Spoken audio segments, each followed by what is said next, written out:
கிறிஸ்துவுக்குள் அன்புக்குரிய சகோதர சகோதரிகளே, இந்த நாளிலும் தேவனுடைய கிருபையினால நாம் அனைவரும் கூடி வந்து தொடர்ந்து இந்த ஒரு தொடர் வேத ஆராய்ச்சி பாடங்களுக்குள்ளாக கடந்து செல்லும்படிக்கு தேவன் நம்மளை கூட்டி சேர்த்திருக்கிறார்.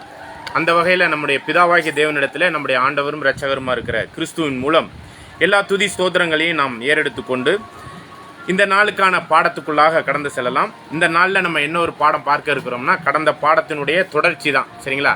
இதற்கு முன்பாக நம்ம சபை அப்படிங்கிற ஒரு பாடத்தெல்லாம் பார்த்தோம். அது ஒரு தொடர் வேத ஆராய்ச்சியில் சபையானது எப்படி என்னங்கிறதெல்லாம் பார்த்தோம். அழைக்கப்பட்டு தேர்ந்தெடுக்கப்பட்டு உண்மை உள்ளவர்களுக்குரிய ஒரு வாய்ப்பில் வெகு சிலர் மட்டுமே அந்த ஒரு உன்னத அழைப்பில் முதற் பேரானவர்களுடைய சபை, பரலோகத்தில் பேரெழுதப்பட்ட சபைக்குரிய ஒரு வாய்ப்பில் அந்த ஒரு அற்புதமான ஒரு விஷயத்திற்கு உட்படுத்தப்படுகிறவர்களாய் பார்த்தோம். அதனுடைய தொடர்ச்சியாக 3 வழிகள் அப்படிங்கிற ஒரு பாடத்தை கூட நம்ம சிந்தித்தோம்.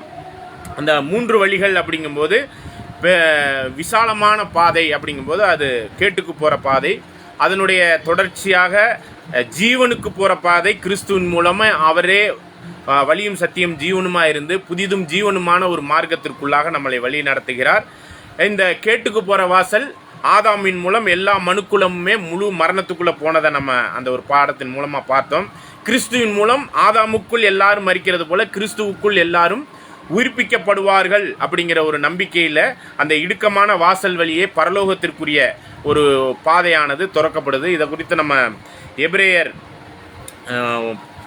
10ஆம் அதிகாரம் 19வது வசனம் 20வது வசனத்தில் நம்ம படிக்கலாம். படிங்க. எபிரேயர் 10ஆம் அதிகாரம் எபிரேயர் 10ஆம் அதிகாரம் வசனம் 19 மற்றும் 20. ஆகையால் சகோதரரே, நாம் பரிசுத்த ஸ்தலத்தில் பிரவேசிப்பதற்கு இயேசுவானவர் தமது மாம்சமாகிய திரையின் வழியாய் புதிதும் ஜீவனுமான மார்க்கத்தை நமக்கு உண்டு பண்ணினபடியால் அந்த மார்க்கத்தின் வழியாய் பிரவேசிப்பதற்கு அவருடைய இரத்தத்தினாலே நமக்கு தைரியம் உண்டாயிருக்கிறபடியினாலும். ஆக இந்த தைரியம் அப்படிங்கிற ஒரு விஷயம் என்னன்னாக்க, பரிசுத்த ஸ்தலத்திற்குரிய ஆசரிப்பு கூடாரத்தினுடைய காரியங்கள்ல பரலோகத்திற்கு அடையாளமான அந்த பாதையானது புதிதும் ஜீவனுமான ஒரு பாதையானது கிறிஸ்துவினுடைய மாமிச சரீரத்தின் வழியாக திறக்கப்பட்டது அப்படிங்கிறத பார்க்குறோம். அந்த ஆசரிப்பு கூடாரத்தில் பரிசுத்த ஸ்தலம், மகா பரிசுத்த ஸ்தலம், இவைகள் நடுவில் ஒரு திரை இருக்குது. சரிங்களா? இந்த திரை ஆனது என்ன பண்ணப்பட்டிருக்கு அப்படிங்கிறத நம்ம பார்க்கும்போது மத்தேயு 28:50வது வசனத்தில் பார்த்தீங்கன்னா, ஆண்டவர் சிலுவையிலே அந்த ஜீவனை விடும் பொழுது ஒரு மிக முக்கியமான ஒரு நிகழ்ச்சி நடக்குது. அதை படிக்கலாம் பாருங்க. மத்தேயு 27ஆம் அதிகாரம் 27:50. இயேசு மறுபடியும் மகா சத்தமாய் கூப்பிட்டு ஆவியை விட்டார். அப்பொழுது தேவாலயத்தின் திரைச்சீலை மேல் தொடங்கி கீழ் வரைக்கும் 2ஆக கிழிந்தது. ஆக அந்த ஆலயத்தினுடைய திரைச்சீலை மேல் தொடங்கி கீழாக ஆண்டவருடைய ஜீவன் விடும் பொழுது கிழிக்கப்பட்டதை நம்ம பார்க்குறோம். அங்கே திரைச்சீலைன்னு சொல்கிறது தான் நம்ம எபிரேயரில் படிக்கும் பொழுது என்னன்னு சொல்லப்படுதுன்னா, அவருடைய மாமிசமாகிய திரையின் வழியாய் புதிதும் ஜீவனுமான மார்க்கம், இடுக்கமான வாசல், பரலோகத்துக்குரிய ஒரு வாசலே திறக்கப்படுது. அதுக்கு முன்னாடி வரை யாருமே எங்கே போகலங்க, பரலோகம் போகலை. சரிங்களா? ஒரு சில வசனங்கள் இருக்குது, நம்ம அதை குறித்து நம்ம பின்னாடி சிந்திக்கலாம். ஒருவேளை ஏனோக்கு எங்கே போனார் அப்படிங்கிற ஒரு காரியம் இருக்குது. அது இல்லாமல் மோசே என்ன ஆனார் அப்படிங்கிற ஒரு சில காரியங்கள் இருக்குது. சரிங்களா? இதெல்லாம் நம்ம சிந்திக்கலாம். ஆனால் ஒரு வசனம் படிக்கலாம் பாருங்க. யோவான் 3ஆம் அதிகாரம் 13வது வசனம். யோவான் 3ஆம் அதிகாரம் வசனம் 13. பரலோகத்தில் இருந்து இறங்கினவரும் பரலோகத்தில் இருக்கிறவருமான மனுஷகுமாரனே அல்லாமல் பரலோகத்துக்கு ஏறினவன் ஒருவனும் இல்லை. அன்புக்குரிய சகோதர சகோதரிகளே, இப்பொழுது நம்ம சிந்திக்கும் பொழுது பரலோகத்தில் இருந்து இறங்கினவரும் பரலோகத்துக்கு ஏறினவருமாய் அவரை எல்லாமே வேற யாரும் அதுவரையும் முதலாம் வருகை வரையுமே யாருமே எங்கே போகலங்க, பரலோகத்துக்கு போகல அப்படிங்கிறத பார்க்குறோம். இன்னும் விசேஷ விதமாக யோவான் ஸ்நானங்கள்லாம் பார்க்கும்போது மத்தேயு 11:11 பார்க்குறோம். பரலோக ராஜ்யத்தில் சிறியவனாக இருக்கிறவன் யார்? யோவான் ஸ்நானனிலும் பெரியவனாக இருக்கான். அப்படிங்கிற போது அந்த இடுக்கமான வாசல் வழியே ஓப்பன் பண்ண அந்த ஒரு பாதையானது கிறிஸ்துவின் மூலம் சிலருக்கு மட்டுமே, அழைக்கப்பட்ட அநேகரில் தேர்ந்தெடுக்கப்பட்ட சிலரிலும் இன்னும் வெகு சிலர் தான் அந்த உண்மை உள்ளவர்களுக்குரிய ஒரு வாய்ப்புல அந்த இடுக்கமான வாசல் வழியே போறதுக்கான வாய்ப்பை பார்க்குறோம். அதே நேரத்தில் விசாலமான பாதை அப்படின்னு சொல்லிட்டு ஏசாயா 35:8 பார்க்குறோம். அது வந்து தீட்டுப்பட்டவர்கள் அதில் பிரவேசிக்கிறது இல்லைங்கும் போதுதான் தேவனுடைய ஆலயமா இருக்கக்கூடிய வெளிப்படுத்தின விசேஷம் 21ஆம் அதிகாரத்தில் நம்ம படிக்கிறோம். சரிங்களா? தேவனுடைய ஆலயமா இருக்கக்கூடிய அந்த ஒரு காரியத்தில் இந்த ஒரு வழி, எந்த வழினா விசாலமான வழி வந்து ஓப்பன் ஆகுது. இடுக்கமான வாசல் வழி வந்து இந்த 2000 நூற்றாண்டுகளாக ஆண்டவருடைய முதலாம் வருகையிலேருந்து 2ஆம் வருகைக்குரிய காரியங்கள் இல்லை, இது ஓப்பன் ஆகி இருக்குது. அது வந்து வெகு சீக்கிரமாகவே இந்த முதற்பேரானவர்களுடைய சபை வாய்ப்பில் இருக்கிறவங்க தான் உயிர்த்தெழுந்து போன பிறகு நாமே அந்த ஆலயம்னு கூட வசனங்களை பார்க்குறோம். அந்த ஆலயத்திற்குரிய ஒரு விஷயத்தில் 21ல் 22வது வசனத்தை நம்ம வாசிக்கலாம். வெளிப்படுத்துதல் 21ஆம் அதிகாரம் வசனம் 22. அதிலே தேவாலயத்தை நான் காணவில்லை, சர்வ வல்லமையுள்ள தேவனாகிய கர்த்தரும் ஆட்டுக்குட்டியானவருமே அதற்கு ஆலயம். ஆக சபைக்கு கிறிஸ்து தலை, கிறிஸ்துவுக்கு தேவன் தலை. அப்ப அந்த ஆலயம் அப்படிங்கிறது யார் அதை அடையாளப்படுத்துதுன்னா நாமே அந்த ஆலயம். அப்ப அந்த ஆலயம்ங்கிறது இந்த முழு சுவிசேஷ யுகத்தில் 1ஆம் நூற்றாண்டிலிருந்து ஆண்டவருடைய 2ஆம் வருகையின் காலம் வரையும் இருக்கக்கூடிய முதற்பேரானவர்களுடைய சர்வ சங்கமாகிய சபை அப்படிங்கிற அந்த சபை தான் என்னன்னு பார்க்குறோம்னா தேவனுடைய ஆலயம். அது வந்து சத்தியத்திற்கு தூணும் ஆதாரமா இருக்கும் அப்படிங்கிறதை குறித்து திமோத்தி 3ஆம் அதிகாரம் 15வது வசனம். தாமதிப்பேனாகிய தேவனுடைய வீட்டிலே நடக்க வேண்டிய வகையை நீ அறியும்படி இவைகளை உனக்கு எழுதுகிறேன். அந்த வீடு ஜீவனுள்ள தேவனுடைய சபையாய் சத்தியத்திற்கு தூணும் ஆதாரமா இருக்கிறது. ஆலயம் அந்த தேவனுடைய சபை சத்தியத்திற்கு தூணும் ஆதாரமா இருக்குங்கிற அந்த ஆலயத்தை பத்தி சொல்லும் பொழுதுதான் வெளிப்படுத்தின விசேஷத்துல ஒரு இன்ஃபர்மேஷன். நம்ம இந்த விசாலமான வழிங்கிறது எல்லாருமே மரணத்துக்குள்ள போற வழி, இடுக்கமான வாசல் வழிங்கிறது ஜீவனுக்கு போற வழி, இன்னும் விசேஷ விதமே பரலோகத்துக்கு போறது. அதுல வெகு சிலர் மட்டுமே அதுல போவாங்கன்னு சொல்லும் பொழுதுதான் பெரும்பாதையான வழி, ஹைவே அப்படின்னு சொல்லப்படுற ஏசாயா 35:8 சொல்லப்படுறது. அதில் தீட்டுப்பட்டவர்கள் போவதில்லைன்னு சொல்லப்படுற ஒரு வழி ஒன்று இருக்கு, அதான் ஹைவேன்னு சொல்லப்படுது. அந்த வழியை குறித்து சொல்லும்போதுதான் இந்த நம்ம வெளிப்படுத்தல் 21ல் 23, 24 வசனங்களையும் நம்ம தொடர்ந்து வாசிக்கலாம். வெளிப்படுத்துதல் 21ஆம் அதிகாரம் வசனம் 23. நகரத்திற்கு வெளிச்சம் கொடுக்க சூரியனும் சந்திரனும் அதற்கு வேண்டுவதில்லை, தேவனுடைய மகிமையே அதை பிரகாசிப்பித்தது, ஆட்டுக்குட்டியானவரே அதற்கு விளக்கு. ரட்சிக்கப்படுகிற ஜனங்கள் அதன் வெளிச்சத்திலே நடப்பார்கள். பூமியின் ராஜாக்கள் தங்கள் மகிமையையும் கனத்தையும் அதற்குள்ளே கொண்டு வருவார்கள். பூமியின் ராஜாக்கள் மகிமையையும் கனத்தையும் கொண்டு வருவாங்க. இதுல 24வது வசனத்துல அந்த முதல் வரியை படிங்க. ரட்சிக்கப்படுகிற ஜனங்கள், இங்க ரட்சிக்கப்படுகிற ஜனங்கள்னு சொல்லப்படுறது யாருன்னு பாத்தீங்கன்னா ஆங்கிலத்துல நான் படிக்கிறேன், the nations of those who are saved அப்படின்னு சொல்லப்படுது. இதுல வந்து கிறிஸ்தவர்களை பத்தி சொல்லல, யூதர்களை பத்தி சொல்லல, உலக ஜனங்களுடைய ரட்சிப்பை குறித்து இங்க வேதம் சொல்லுது. சரிங்களா? அப்படியாக இந்த ஹைவேல அது திறக்கப்படும் பொழுது அதுல பூமியின் ராஜாக்கள் என்ன பண்ணுவாங்களா? தங்கள் மகிமையையும் கனத்தையும் அதற்குள்ளே கொண்டு வருவார்கள். அப்ப பூமியின் ராஜாக்கள்னா இப்ப இருக்கிற அந்த ராஜாக்கள் யாரு? சேரன், சோழன், பாண்டிய, இவங்களா கொண்டாட போறாங்க. பரிசுத்தவான்கள் அப்படின்னாக்க நம்ம யாரை பார்க்குறோம் அப்படின்னாக்க பரிசுத்தவான்கள்ங்கிறது பரலோகத்தில் ராஜாக்கள். நல்லா கவனிங்க, கிறிஸ்துவோடு கூட வானத்தில் பரலோகத்தில் ராஜாக்களாக இருக்கக்கூடியவர்கள் தான் பரிசுத்தவான்கள். முதலாம் உயிர்த்தெழுதலில் பங்குள்ளவர்கள், சபை வாய்ப்புக்குரிய தேவனுடைய ஆலயம்ங்கிறவங்க தான் அந்த பரிசுத்தவான்கள். இந்த பூமியின் ராஜாக்கள் அப்படிங்கும் பொழுதுதான் இந்த சபை வாய்ப்பு முடிந்த பிறகு இந்த பெரும்பாதையான வழி ஓப்பன் ஆகும். அதுல தீட்டுப்பட்டவர்கள் போவதில்லைன்னு இந்த வெளிப்படுத்தின விசேஷத்துல நம்ம பார்க்கிறோம். சரிங்களா? அப்ப அந்த தீட்டுப்பட்டவர்கள் போக முடியாத ஒரு பாதை ஒன்று இருக்குதுன்னா அது என்னன்னாக்க பெரும்பாதையான வழி. அதான் ஏசாயா 35:8 படிக்கலாம். அதே வசனத்தையும் படிக்கலாம் பாருங்க.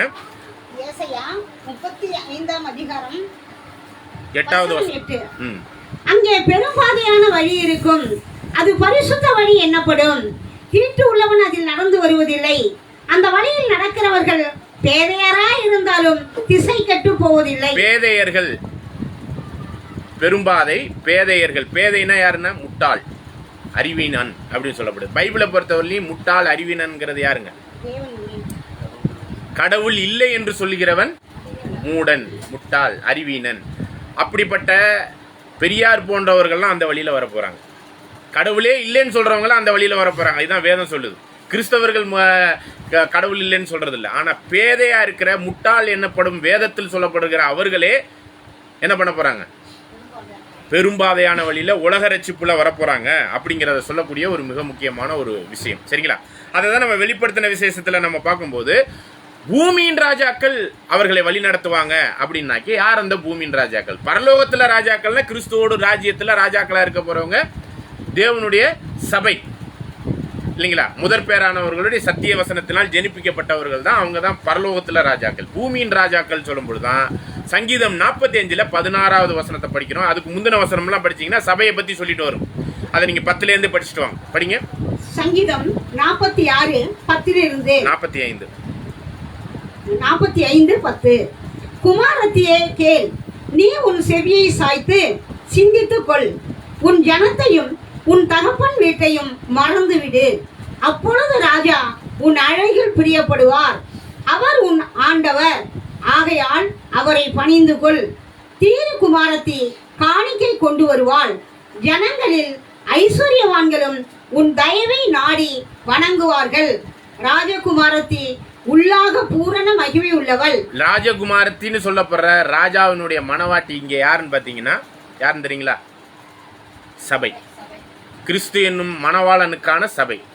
சரிங்களா? இதுதான் ராஜகுமாரத்தி என்று சொல்லப்படுது. சரிங்களா? அதை தொடர்ந்து படிச்சுட்டு வந்தோம்னா அதுல ஒரு குறிப்பிட்ட ஜனங்களை பத்தி வேறுபடுத்தி சொல்லுது. அது என்னங்கிறதையும் தொடர்ந்து படிக்கலாம் பாருங்க. படிங்க. அவள் உடை பொற்சரிகையாய் இருக்கிறது, சித்திர தையலாடை தரித்தவளாய் ராஜாவினிடத்தில் அழைத்து கொண்டு வரப்படுவாள். அவள் பின்னாலே செல்லும் அவளுடைய தோழிகளாகிய கன்னிகள் உம்மிடத்தில் கூட்டிக் கொண்டு வரப்படுவார்கள். யாருன்னு பாத்தீங்கன்னா புத்தி இல்லாத கன்னிகையர்கள். புத்தி உள்ளவர்கள் தான் சபை, புத்தி இல்லாதவர்கள் திரள் கூட்டம். சரிங்களா? எண்ண முடியாத திரள் கூட்டம், வெள்ளை அங்கி தரித்தவர்கள். வெளிப்படுத்தல் 7:9 14 வசனங்கள்ல நம்ம பார்க்குறோம். அவங்க மகா உத்தர காலத்தில் போயிட்டு வர்றவங்கிறத கூட பார்க்குறோம். இவங்க தான் புத்தி இல்லாத கன்னிகைகளை பத்தி சொல்லப்படுது. தொடர்ந்து வாசிங்க. அவர்கள் மகிழ்ச்சியோடும் களிப்போடும் வந்து ராஜா அரண்மனைக்குள் பிரவேசிப்பார்கள். உமது பிதாக்களுக்கு பதிலாக உமது குமாரர் இருப்பார்கள்.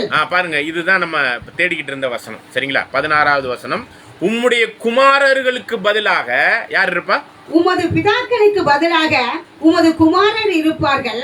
அவர்களை பூமி எங்கும் பிரபுக்களாக வைப்பீர். இப்ப யார பிரபுக்களாக ராஜாவாக பூமியில ராஜாவா வைக்கிறன்னா, ஆண்டவர் இந்த பூமியில மனுஷனாக வருவதற்கு முன்பாக இருந்த முற்பிதாக்கள் யார் அப்படின்னு பாத்தீங்கன்னா ஆபேல்ல இருந்து யோவான் ஸ்நானகன் வரை இருக்கக்கூடிய இவர்கள் தான் பிதாக்கள், முற்பிதாக்கள். இந்த முற்பிதாக்களுக்கு பதிலா முற்பிதாக்களுக்கு கொடுக்கப்பட்ட வாக்கு தத்தம் என்னன்னாக்கி பரலோக வாய்ப்பு ஒரு விஷயத்தெல்லாம் பேசினார்.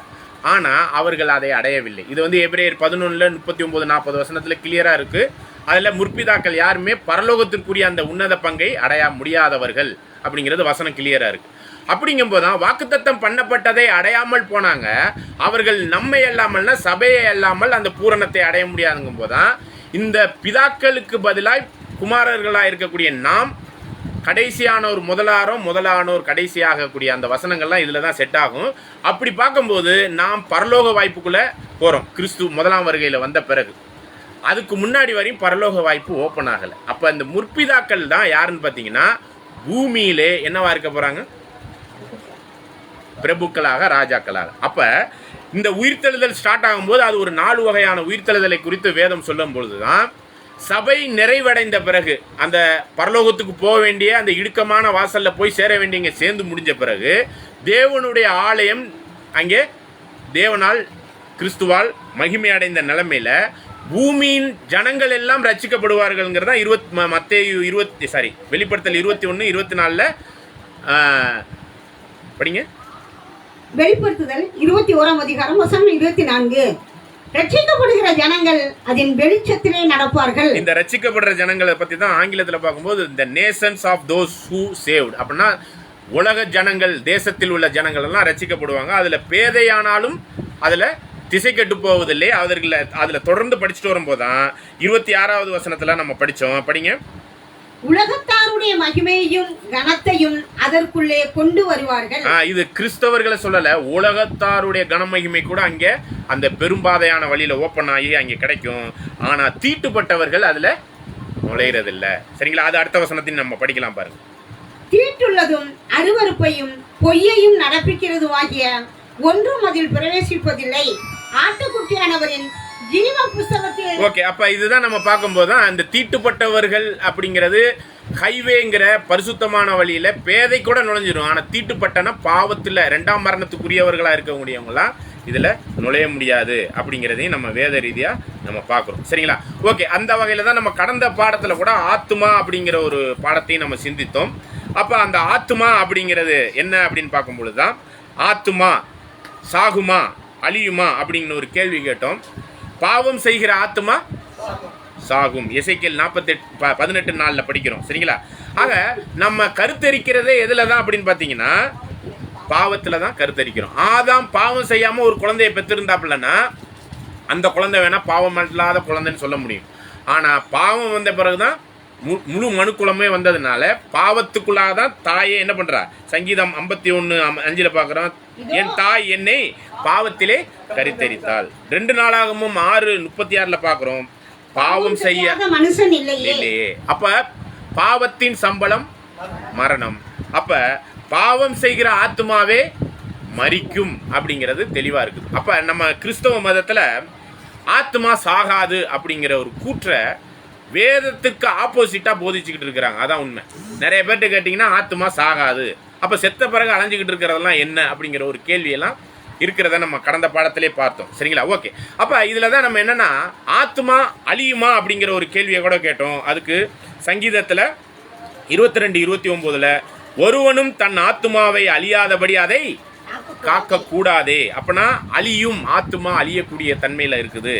இதை நம்ம கிறிஸ்தவத்திலையும் சரி, ஹிந்துவிலையும் சரி, முஸ்லீம்லையும் சரி என்ன சொல்லுவாங்கன்னா ஆத்மா சாகாது அழியாது அப்படிம்பாங்க. ஆனா வேதம் என்ன சொல்லுது அப்படிங்கறத தான் நம்ம கடந்த பாடத்துல பார்க்கும் பொழுது ஆத்மா என்றால் என்ன அப்படிங்கிற வேத ரீதியான ஆராய்ச்சிக்குள்ள நம்ம போனோம். சரிங்களா? அப்படி பார்க்கும்போதுதான் ஆத்மா சாகுங்கிறதையும் பார்க்குறோம். ஆத்மாவில் ரத்தம் இருக்கா அப்படின்னு பார்க்கும்போது ஜெரமியா புத்தகத்துல நம்ம பார்த்தோம். 2ஆம் அதிகாரம் 34 குற்றமில்லாத ஏழை ஆத்மாக்களின் ரத்தம் காணப்படுகிறதுனா ஆத்மாவில் என்ன இருக்குது? ரத்தம் இருக்குது. சரிங்களா? அப்ப ரத்தம் எங்கெங்க இருக்கு? தலையிலேருந்து பாதம் வரையும் எங்க நீங்க கத்தியால வெட்டினாலும் என்ன ஆகும்? ரத்தம் வரும். சரிங்களா? அப்ப ஆத்மாங்கிறது முழு சரீர தலை முதல் பாதம் வரையும் இருக்கக்கூடிய எல்லா இடத்துலயுமே ஆத்மாங்கிற ஒரு விஷயத்த வேதம் சொல்லுகிற பாணியில நம்ம பார்க்கிறோம். சரிங்களா? லூக்கா 2ஆம் அதிகாரம் 35 பார்க்கிறோம். உன் ஆத்மாவையும் ஒரு பட்டயம் உருவி செல்லும். அப்ப ஆத்மாவை கத்தியால குத்த முடியும். அப்ப ஆத்மாவை கத்தியால குத்த முடியுமா? ஆனா வசனம் என்ன சொல்லுதுங்க? அப்ப ஆத்மாவை கத்தியால குத்த முடியுங்கிறது வேத சொல்லுகிற கூற்றா நம்ம பார்க்கிறோம். சரி, ஆத்மாவுக்கு அறிவு இருக்கா? அறிவுங்கிறது எங்க இருக்கு? மூளை. கையிலையா? இருதயத்திலையா? கால்லையா? எங்க இருக்குங்க அறிவு? சிந்திக்கிற அறிவு. ஒவ்வொருத்தர் தலை அடிபட்டுட்டா கோமாவை போயிடுறாங்க. அப்ப மெயின் மூளை தான் அறிவு உள்ள ஒரு விஷயம். சிந்திக்கக்கூடிய, செயல்படக்கூடிய எல்லா விஷயமும் எதுல தான் இருக்குங்க? மூளையில தான் இருக்கு. ஆனா வசனம் சொல்லுது, சங்கீதம் நீதிமொழிகள் 19:2 ஆத்மா அறிவில்லாமல் இருப்பது நல்லது. அப்ப ஆத்மாவுக்கு அறிவு இருக்குன்னா மூளையில தான் அறிவு இருக்கு. இதுதான் சயின்ஸ் சொல்லுது. வசனத்தின் அடிப்படையில் பார்க்கும் போதும் ஆத்மா அறிவில்லாம இருக்குன்னா இந்த முழு சரீரத்துக்குள்ள இருக்கிற மூளையில தான் என்ன இருக்குதுங்க? அறிவு இருக்கு. அப்ப அந்த அறிவுங்கிற மூளையை சார்ந்ததுதான் ஆத்மாவாக கூட வேதம் சொல்றத பார்க்கிறோம். சரிங்களா? சரி, ஆண்டவரோட இந்த உலகத்திலே பாவம் செய்த ஆத்மா மரிக்கும்னா பாவம் செய்யாத ஆத்மா யாராச்சும் இருக்கா? அப்ப எல்லா ஆத்மாக்களும் மரிக்கும் அப்படிங்கிறதான் பார்க்கிறோம். சரி, நம்முடைய ஆண்டவர் பாவமே செய்யாதவர். அவர் மரிச்சாரா ஆத்மா ரீதியா? அப்படிங்கும் போதான் மத்தேயு 26:38 பார்க்கிறோம். என் ஆத்மா மரணத்துக்கு ஏதுவாய் துக்கம் கொண்டிருக்கிறது. அப்ப அவரும் ஆத்ம ரீதியாய் மரணத்துக்கு ஏதுவாய் துக்கம் கொண்டிருக்கிறார் அப்படிங்கிற ஒரு விஷயத்தை பார்க்கும்போதுதான் ஏசாயா 53:12 அவர் மரணத்திற்கு போறக்கூடிய அந்த காரியத்தை தீர்க்க தரிசனமா அவருடைய ஜீவியத்தினுடைய பலி எப்படிப்பட்ட பலினா குற்ற நிவாரண பலி, பாவ நிவாரண பலியாக அவர் செலுத்தக்கூடிய அந்த ஒரு விஷயத்துல 12வது வசனத்தை நம்ம வாசிக்கலாம் பாருங்க. அவர் தம்முடைய ஆத்துமாவை மரணத்தில் ஊற்றி, நம்முடைய ஆண்டவர் தன்னுடைய ஆத்துமாவை மரணத்துல ஊற்றினார் அப்படின்னு பாக்குறோம். அப்பனா இது என்ன ஒரு விஷயம்? அப்ப மரணத்துல ஊற்றப்படுகிற காரியம் எதுல, அப்படி உயிர் எதுல இருக்கு அப்படிங்கிறத கூட நம்ம சிந்திச்சோம்னா உயிர் எதுல இருக்குங்க? வேத ரீதியாகவும் சொல்லுங்க அல்லது அறிவியல் ரீதியாகவும் சொல்லுங்க. உயிர் எதில் இருக்கிறது? உயிர் ரத்தத்துல இருக்குது. இதான் நம்ம வேத ரீதியா படிக்கிறோம். அறிவியல்லையும் அதை தான் சொல்றாங்க. அப்ப அவருடைய ரத்தம் சிந்தப்பட்டு அந்த ரத்தத்தில் அவருடைய உயிரை மீட்கும் பொருளாய் முழு மனுக்குலத்துக்காக கொடுத்தார். அதுதான் அவர் கொடுத்த உயிர். அது ஆத்ம ரீதியான மரணத்தை வேதம் சொல்லுது. அப்ப ஆண்டவரே மரணத்துக்குள்ளாக ஆத்ம ரீதியா மரித்தார்னு சொல்லும் பொழுது இந்த 3 நாள் மரணத்துக்குள்ள பாதாளத்தில் இருந்து 3ஆம் நாள் தான் என்ன பண்ணாருங்க? உயிர் தெழுந்தார். 40 நாள் கழிச்சுதான் எங்க போனாருங்க? பரலோகம் போனார். சரிங்களா? அப்ப அவர் உயிர்த்த அந்த ஒரு காரியம் என்ன ஒரு காரியம்னா மாமிசத்தில் மரித்து ஆவியில் உயிர்ப்பிக்கப்பட்டார் அப்படிங்கிற ஒரு காரியத்தையும் பார்க்கிறோம். அப்ப அவர் மரித்தது எதுலன்னு பாத்தீங்கன்னா ஆத்மாவில் மரித்தார். அப்ப ஆத்மா அழியுமா சாகுமான்னு கேட்டா ஆண்டவருடைய ஆத்மா கூட என்ன ஆனிச்சிங்க? மரித்தது. அவர் மரிக்கலைன்னா, ஆத்ம ரீதியா மரிக்கலைன்னா நம்மளுக்கான மீட்கும் திட்டத்துல, நம்மளுக்கான பாவ மன்னிப்பு ரத்தத்துல இல்லைங்கிறதான் உண்மை. சரிங்களா? அப்ப அவரும் மரித்தார். அப்படிங்கிறப்போதான் ஆத்ம ரீதியாக அவர் மரித்தார், ஆனால் ஆவியில் உயிர்ப்பிக்கப்பட்டாருங்கிற ஒரு சத்தியத்தை கூட நம்ம இந்த இடத்துல நம்ம பார்க்கிறோம். ஆகவேதான் இந்த ஆத்மா சாப்பிடுமா, தண்ணி குடிக்குமா, தூங்குமா, சந்தோஷமா இருக்குமா அப்படிங்கும்போது லூக்கா 12:19 படிக்கலாம் பாருங்க. லூக்கா 12ஆம் அதிகாரம் வசனம் 19. பின்பு ஆத்துமாவே, உனக்காக அநேக வருஷங்களுக்கு அநேகம் பொருள்கள் சேர்த்து வைக்கப்பட்டிருக்கிறது. நீ இளைப்பாரி புசித்து, நீ இளைப்பாரி அப்படின்னா ரெஸ்ட் எடுத்து, ஆத்மா புசித்து சாப்பிடும், ஆத்மா குடிக்கும், ஆத்மா பூரிப்பாயிரு என்று சந்தோஷித்து இருக்கும் ஆத்மா. இப்ப இதெல்லாம் செஞ்சுக்கிட்டு இருக்கிறது யாரு அப்படிங்கறதான் கேள்வி. இன்னொரு வசனம் கூட யோபு 33ல 18லேருந்து 22லேருந்து படிங்க, 20லேருந்து படிங்க. யோபு 33 20. யோபு 33 20வது வசனம். அவன் ஜீவன் அப்பத்தையும் அவன் ஆத்துமா ருசிகரமான போஜனத்தையும் அரோசிக்கும். இந்த வசனம் கொஞ்சம் கவனிச்சு பாருங்க. எதை ருசிகரமான பதார்த்தத்தை அரோசிக்கிறதுனா வாஞ்ச இயங்குறது எதுன்னு பார்த்தீங்கன்னா, பக்கத்து வீட்டில் பிரியாணி பண்ணுறாங்கன்னு வச்சுங்க, நம்மளுக்கு சுமல் வரும். அந்த வாசனையை பார்த்தோடனே வாயில் என்ன வந்துடும்? பிரியாணியோடைய வாசனை மூக்கில் வந்தோடனே வாயில் வந்துடும், எச்சி வந்துடும். அதை வாஞ்சிக்கு சூப்பராக வாசிக்குது. பக்கத்தில் நம்ம பேராவணி போகும்போது இப்போ பிரியாணி கடையில் போகும்போது என்ன ஆயிடுதுங்க, அந்த ஒரு அது என்ன வேதம் என்ன சொல்லுதுன்னா, ஆத்மா ருசிகரமான பதார்த்தங்களை போஜனத்தையும் அரோசிக்கும், ஆசையா ஏங்கும் அப்படின்னு சொல்லுது. இது ஏங்குறது ஆத்மாவா? நம்ம நினைச்சுக்கிட்டு இருக்கிற ஒரு விஷயத்தின்படி வேதம் அப்படி சொல்லுதான்னு பார்த்தீங்கன்னா அப்படி சொல்ல மாட்டேங்குது. ஆனால் இதில் ஏங்குறது எது? இந்த நாக்கு, இந்த சுமலு, நம்மளுடைய சிந்தை ரீதியான அந்த உணர்வுகளுக்குள்ளாக இதை அதை அரோசிக்கிறோம். சரிங்களா? அப்போ ஆத்மா என்றால் என்ன அப்படின்னு ஒரு கேள்வி கேட்கும் போதுதான் முதல் தேவன் இந்த ஆத்மாவை எங்க படைச்சார் அப்படிங்கிறத ஆதியாகமம் 1ஆம் அதிகாரம் 2ஆம் அதிகாரம் 7ல் பார்க்குறோம். மாமிச சரீரத்தில் மனுஷனை உருவாக்கின பிறகு அவனுக்கு ஜீவன் இல்லாமல் இருந்துச்சு. அவன் நாசியில என்ன ஊதினார்? ஜீவ சுவாசத்தை. நம்ம மூக்குல சுவாசிக்கிறோம்ல, அந்த சுவாசத்தை அவன் நாசியில ஊதினோன்னு அது நுரையீரல்ல போய் ஆக்சிஜன் ஃபங்க்ஷன் ஆகி முழு ரத்தமும் இயங்க ஆரம்பிச்சு என்ன ஆயிடுச்சுங்க, ஜீவனுள்ள ஒரு ஆத்மாவா ஆனா. அதுக்கு முன்னாடி அந்த ஆத்மாவில் அப்ப எது ரெண்டு சேர்ந்தா ஜீவாத்மா அப்படின்னு பாத்தீங்கன்னா, சுவாசமும் இந்த சரீரமும் ஒன்று சேர்ந்தா ஜீவாத்மா. இந்த சுவாசம் நின்றுச்சுன்னா அத்தோட அது என்ன ஆத்மா? மரித்த ஆத்மா அப்படிங்கிறது தான் வேத ரீதியா சொல்றோம். இன்னொரு வசனம் கூட நம்ம பார்க்கும்போது யாக்கோப்பு 5ஆம் அதிகாரத்துல நம்ம யாக்கோப்பு 5ஆம் அதிகாரம் வசனம் 20. தப்பிப்போன மார்க்கத்தினின்று பாவியை திருப்புகிறவன் ஒரு ஆத்மாவை மரணத்தின்று ரட்சித்து திரளான பாவங்களை மூடுவான் என்று அறிய கடவன். அப்ப இந்த இடத்துல இந்த வசனம் என்ன சொல்லுதுன்னா, ஒரு ஆத்மா மரணத்துக்குள்ள போயிட்டு இருக்கு, அவனை போய் சுவிசேஷம் சொல்லி நற்செய்தி சொல்லி அவனுக்குள்ளான அந்த மாற்றத்தை கொண்டாடுறோம்னா அவனை ரட்சிக்கிறோம். அந்த ஆத்ம ரீதியான ரட்சிப்பு உண்டாகுதுங்கிறத வேதம் சொல்லுது. அப்படிங்கிறப்ப அந்த ஆத்மாங்கிறது எதை சொல்கிறோம்? நம்ம ஒரு சில பேர் சபையில் கூட எங்கள் சபையில் எத்தனை ஆத்மா தெரியுமா அப்படிம்பாங்க இல்லைங்களா? அப்படின்னா என்ன அர்த்தம்? அதில் ஆத்மா என்றால் என்ன அப்படின்னு ஒரு கேள்வி கேட்டோம்னா என்ன சொல்லலாம்? நாம் தான் அந்த ஆத்மா. இதுதான் வேதத்தின் ரீதியாக நம்ம பார்க்குறது. சரி, இந்த ஆத்மா மரித்த பிறகு என்ன ஆகுது அப்படின்னு பார்க்கும்பொழுது தான் இதுக்கான முரண்பாடான ஒரு சில கருத்துக்கள்லாம் வேத ரீதியாகவே இருக்குது. அதை நம்ம கடந்த பாடத்தில் ஒரு சில கேள்விகளோடு நம்ம சொன்னோம். உதாரணமாக சாமுவேல் தீர்க்கதரிசி ஒரு குறி சொல்கிற ஒரு பெண்ணினால எழுந்து வந்து பேச வைக்கிறார் அந்த பெண், சரிங்களா? அப்புறம் அடுத்தது பார்த்தீங்கன்னா மோசையும் எலியாவும் மறுரூப மலையில் வந்து என்ன பண்ணுறாங்க? ஆண்டவரோடு பேசிக்கிட்டு இருக்காங்க. செத்தவங்க தான் எந்திரிச்சு வர மாட்டேயாதுல்ல. 2ஆம் வருகையில தான் முதல் உயிர்த்தெழுதல் அடைகிறதே சபை தான். அதுக்கப்புறம் தான் இந்த மாதிரி அடுத்தடுத்த உயிர்த்தெழுதலுக்கான காரியங்களை வேதம் சொல்லுது. அப்படி இருக்கும்போது யாருமே பரலோகமும் போகலைங்கிறது வேதம் கிளியரா சொல்லும் பொழுது மோசையும் எலியாவும் மறுரூப மலையில எப்படி வந்தாங்க அப்படிங்கிற ஒரு கேள்வி எழுப்புனா அதுக்கான பதிலை கூட நம்ம பார்த்தோம். அதை இல்லாம லாசரு ஐஸ்வர்யவான் அதுல கூட ஆபிரகாம் என்ன பண்றாருங்க இருக்கிறாரு. அங்கே ஆக்சுவலாக பார்த்தீங்கன்னா அது பரலோகம்லாம் சொல்லப்படலை, சரிங்களா? நல்லா படிச்சிங்கன்னா அது பரலோகம்னு சொல்லப்படலை.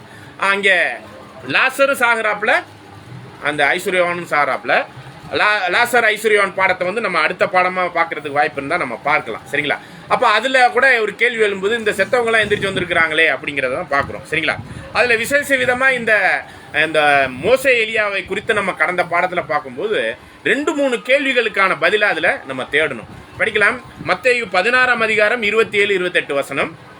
மத்தேயு 16ஆம் அதிகாரம் வசனம் 27 மற்றும் 28. மனுஷகுமாரன் தம்முடைய பிதாவின் மகிமை பொருந்தினவராய் தம்முடைய தூதரோடும் கூட வருவார். அப்பொழுது அவனவன் கிரியைக்கு தக்கதாக அவனவனுக்கு பலனளிப்பார். இப்ப இந்த வசனம் எதை பற்றி சொல்லப்படுதுன்னு புரியுதுங்களா? ஆண்டவருடைய மகிமைக்குரிய 2ஆம் வருகையை மேகத்தின் மேல வர்றத குறித்து சொல்லப்படுது. ஓகேங்களா?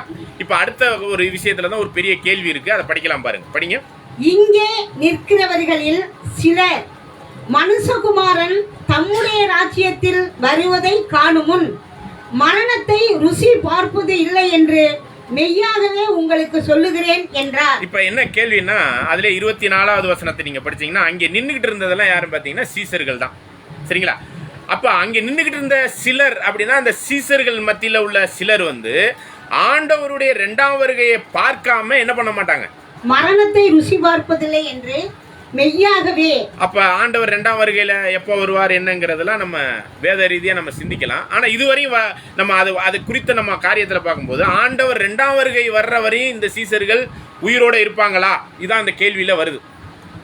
படிச்சீங்கன்னா ஆண்டவர் 2ஆம் வருகையில வர்ற வரையும் அதை பார்த்த பிறகுதான் இவங்க சாவுறதுக்கான முகாந்திரத்தை அந்த வசனம் சொல்லுது, சரிங்களா? அப்ப இது எப்படி? இதுவே ஒரு பெரிய கேள்வியா இருக்கு. அதுக்கப்புறம் தொடர்ந்து அந்த அடுத்த அதிகாரத்துக்குள்ள வரலாம் பாருங்க. மத்தேயு எழுதிய சுவிசேஷம் 17ஆம் அதிகாரம். 6 நாளைக்கு பின்பு இயேசு பேதுருவையும் யாக்கோபையும் அவருடைய சகோதரனாகிய யோவானையும் கூட்டிக் கொண்டு தனித்திருக்கும்படி உயர்ந்த மலையின் மேல் போய் அவர்களுக்கு முன்பாக மறுரூபமானார். ஓகே, இப்ப இது என்னன்னா ஆண்டவர் சொல்லி அந்த வார்த்தையை சொல்லி ஆண்டவர் 2ஆம் வருகையிலே வருவதை பார்க்காமல் இங்கு நிற்கிற சிலர் மரிக்க மாட்டார்கள் அப்படின்னாக்க அவங்க மரிப்பாங்கிறத கிளியரா சொல்றாரு. ஆனா மரிக்க மாட்டார்கள்னா அப்ப ஆண்டவர் 2ஆம் வருகை வர்றதை பார்த்துட்டு தான் இவங்க சாவாங்கும் போதுதான் 6 நாள் கழிச்சு மறுரூப மலைக்கு அங்கே கூட்டிட்டு போறார். ஒலிவ மலையில அங்கே மறுரூபமாகும் பொழுது அவருடைய தன்மை எப்படி இருக்குது அப்படின்னு பார்க்கும் பொழுதுதான் இதை நம்ம கடந்த படத்துல ரொம்ப இலாபரேட்டா பார்த்தோம். சுருக்கமா பத்தி நம்ம பார்த்தலாம், ஏன்னா அடுத்த படத்துக்குள்ள போகணும். அவர் சூரியனை போல இருந்தார், ட்ரெஸ் எல்லாம் வெளிச்சம் அவ்வளோ வெளிச்சமாக இருந்துச்சுன்னு பார்க்கும்போது ஆண்டவர் 2ஆம் வருகையில் வரும்போது எப்படி இருப்பாரோ அந்த மாதிரி மறுரூபத்தை அங்கே காமிச்சார் அப்படிங்கிறதான் பார்க்குறோம். தொடர்ந்து நம்ம வாசிக்கலாம். 5-6 வசனங்களை வாசிங்க. அதில் மத்தேயு 17ஆம் அதிகாரம் வசனம் 5 மற்றும் 6. அவன் பேசுகையில் இதோ ஒளி உள்ள ஒரு மேகம் அவர்கள் மேல் நிழலிட்டது. இவர் என்னுடைய நேசகுமாரன், இவரில் பிரியமாயிருக்கிறேன், இவருக்கு செவி கொடுங்கள் என்று அந்த மேகத்திலிருந்து ஒரு சத்தம் உண்டாயிற்று. ஓகே, இப்ப பரலோகத்திலிருந்து ஒரு சத்தம் உண்டாகுது. இவர் என் நேசகுமாரன், இவரில் நான் பிரியமா இருக்கிறேன். அந்த மலை உச்சியில ஒரு சத்தம் வருது. அதுலதான் மோசே எலியாவும் வந்து நிக்கிறாங்க. அப்படி பேசிக்கிட்டு இருக்கும் போதுதான் அந்த சத்தம் வந்த உடனே பேதுரு கூட ஒரு விஷயம் சொல்றாரு, படிங்க. சீசர்கள் அதை கேட்டு முகங்குப்புற விழுந்து மிகவும் பயந்தார்கள். அதுக்கு முன்னாடி உள்ள வசனத்தை படி. 4வது வசனம். அப்பொழுது பேதுரு இயேசுவை நோக்கி, ஆண்டவரே, நாம் இங்கே இருக்கிறது நல்லது. உமக்கு சித்தமானால் இங்கே உமக்கு ஒரு கூடாரமும், மோசேக்கு ஒரு கூடாரமும், எலியாவுக்கு ஒரு கூடாரமுமாக 3 கூடாரங்களை போடுவோம் என்றான். அப்ப அங்க மோசே எலியாவும் அங்க என்ன இருக்கிறார்? மறுரூப மலையில இருந்திருக்கிறார். அப்ப செத்தவங்க எப்படி வர முடியும் அப்படிங்கிற ஒரு கேள்விதான் இந்த இடத்துல நம்ம வைத்தோம். சரிங்களா? இதற்கான பதில அப்படியே தொடர்ந்து 8, 9 வசனத்துல படிக்கலாம் பாருங்க. அவர்கள் தங்கள் கண்களை ஏறெடுத்து பார்க்கையில் இயேசுவை தவிர வேறு ஒருவரையும் காணவில்லை. அவர்கள் மலையிலிருந்து இறங்குகிற போது இயேசு அவர்களை நோக்கி, மனுஷகுமாரன் மரித்தோரிலிருந்து எழுந்திருக்கும் வரைக்கும் இந்த தரிசனத்தை ஒருவருக்கும் சொல்ல வேண்டாம் என்று கட்டளையிட்டார். அப்ப ஆண்டவர் மரிச்ச பிறகு இந்த தரிசனத்தை இந்த 3 பேர் யாராச்சும் எங்கேயாச்சும் சொல்லியிருப்பாங்க. அதை தான் நம்ம பார்க்கணும். சரிங்களா? அப்ப இது ஒரு தரிசனம் அப்படிங்கிறத நம்ம பார்க்கிறோம். இந்த தரிசனம் எதை பற்றின தரிசனம்? இதுதான் ரொம்ப முக்கியம். சரிங்களா? இது எதை பற்றின தரிசனத்தை மறுரூப மலையில பார்த்தாங்க அப்படின்னு பாத்தீங்கன்னா, 2 பேதுரு 1ஆம் அதிகாரம் 15 படிச்சீங்கன்னா ஆண்டவருடைய 2ஆம் வருகை குறித்த ஒரு தரிசனத்தை அவங்க பார்த்தாங்க. படிக்கலாம் பாருங்க. 2 பேதுரு 1ஆம் அதிகாரம் வசனம் 15 மேலும் நான் சென்று போன பின்பு இவைகளை நீங்கள் எப்பொழுதும் நினைத்து கொள்ள ஏது உண்டாயிருக்கும்படி பிரயத்தனம் பண்ணுவேன். நாங்கள் தந்திரமான கட்டுக்கதைகளை பின்பற்றினவர்களாக அல்ல, அவருடைய மகத்துவத்தை கண்ணார கண்டவர்களாகவே நம்முடைய கர்த்தராகிய இயேசு கிறிஸ்துவின் வல்லமையையும் வருகையையும் உங்களுக்கு அறிவித்தோம். இவர் என்னுடைய நேசகுமாரன், இவரிடத்தில் பிரியமாயிருக்கிறேன் என்று சொல்லுகிற சத்தம் உன்னதமான மகிமையிலிருந்து அவருக்கு உண்டாகி, பிதாவாகிய தேவனால் அவர் கனத்தையும் மகிமையும் பெற்றபோது அவரோடு கூட நாங்கள் பரிசுத்த பர்வதத்தில் இருக்கையில் வானத்திலிருந்து பிறந்த அந்த சத்தத்தை கேட்டோம். ஆக இதுதான் என்னன்னா, மறுரூப மலையில் நடந்த அந்த நிகழ்வை பேதுரு இங்க எழுதுறார் கடிதத்துல. அவர் ஆண்டவர் 2ஆம் வருகையில வந்ததை நாங்க கண்ணால பார்த்தோம். 2ஆம் வருகையில எப்படி வருவாரோ அதை தரிசனமாக நாங்க கண்ணால உண்மையிலே நடக்கல. அது மோசே எலியாவும் உண்மையிலே அங்கே வரல. அது ஒரு தரிசனம். அதுதான் மத்தேயு 17:9 பார்க்கிறோம். இந்த தரிசனத்தை நான் மரித்து உயிர்த்தெழுந்து போற வரையும் நீங்க யார்ட்டையும் சொல்லக்கூடாது அப்படிங்கிறதான். அந்த மறுரூப மலையில நடந்தது என்னன்னா, ஆண்டவருடைய 2ஆம் வருகையை குறித்த ஒரு தரிசனத்தை தான் மோசே எலியாவும் அங்கே வந்திருந்த காரியத்தை பார்க்கிறோம். இது ஒரு தரிசனம். தரிசனம்னா நம்மளுக்கு நடுவுலே நடக்கும், ஆனா உண்மையான நிகழ்வுல நடக்க போறதை முன்கூட்டியே தேவன் நம்மளுக்கு காமிக்கக்கூடிய ஒரு விஷயம். அதுதான் விஷயம்.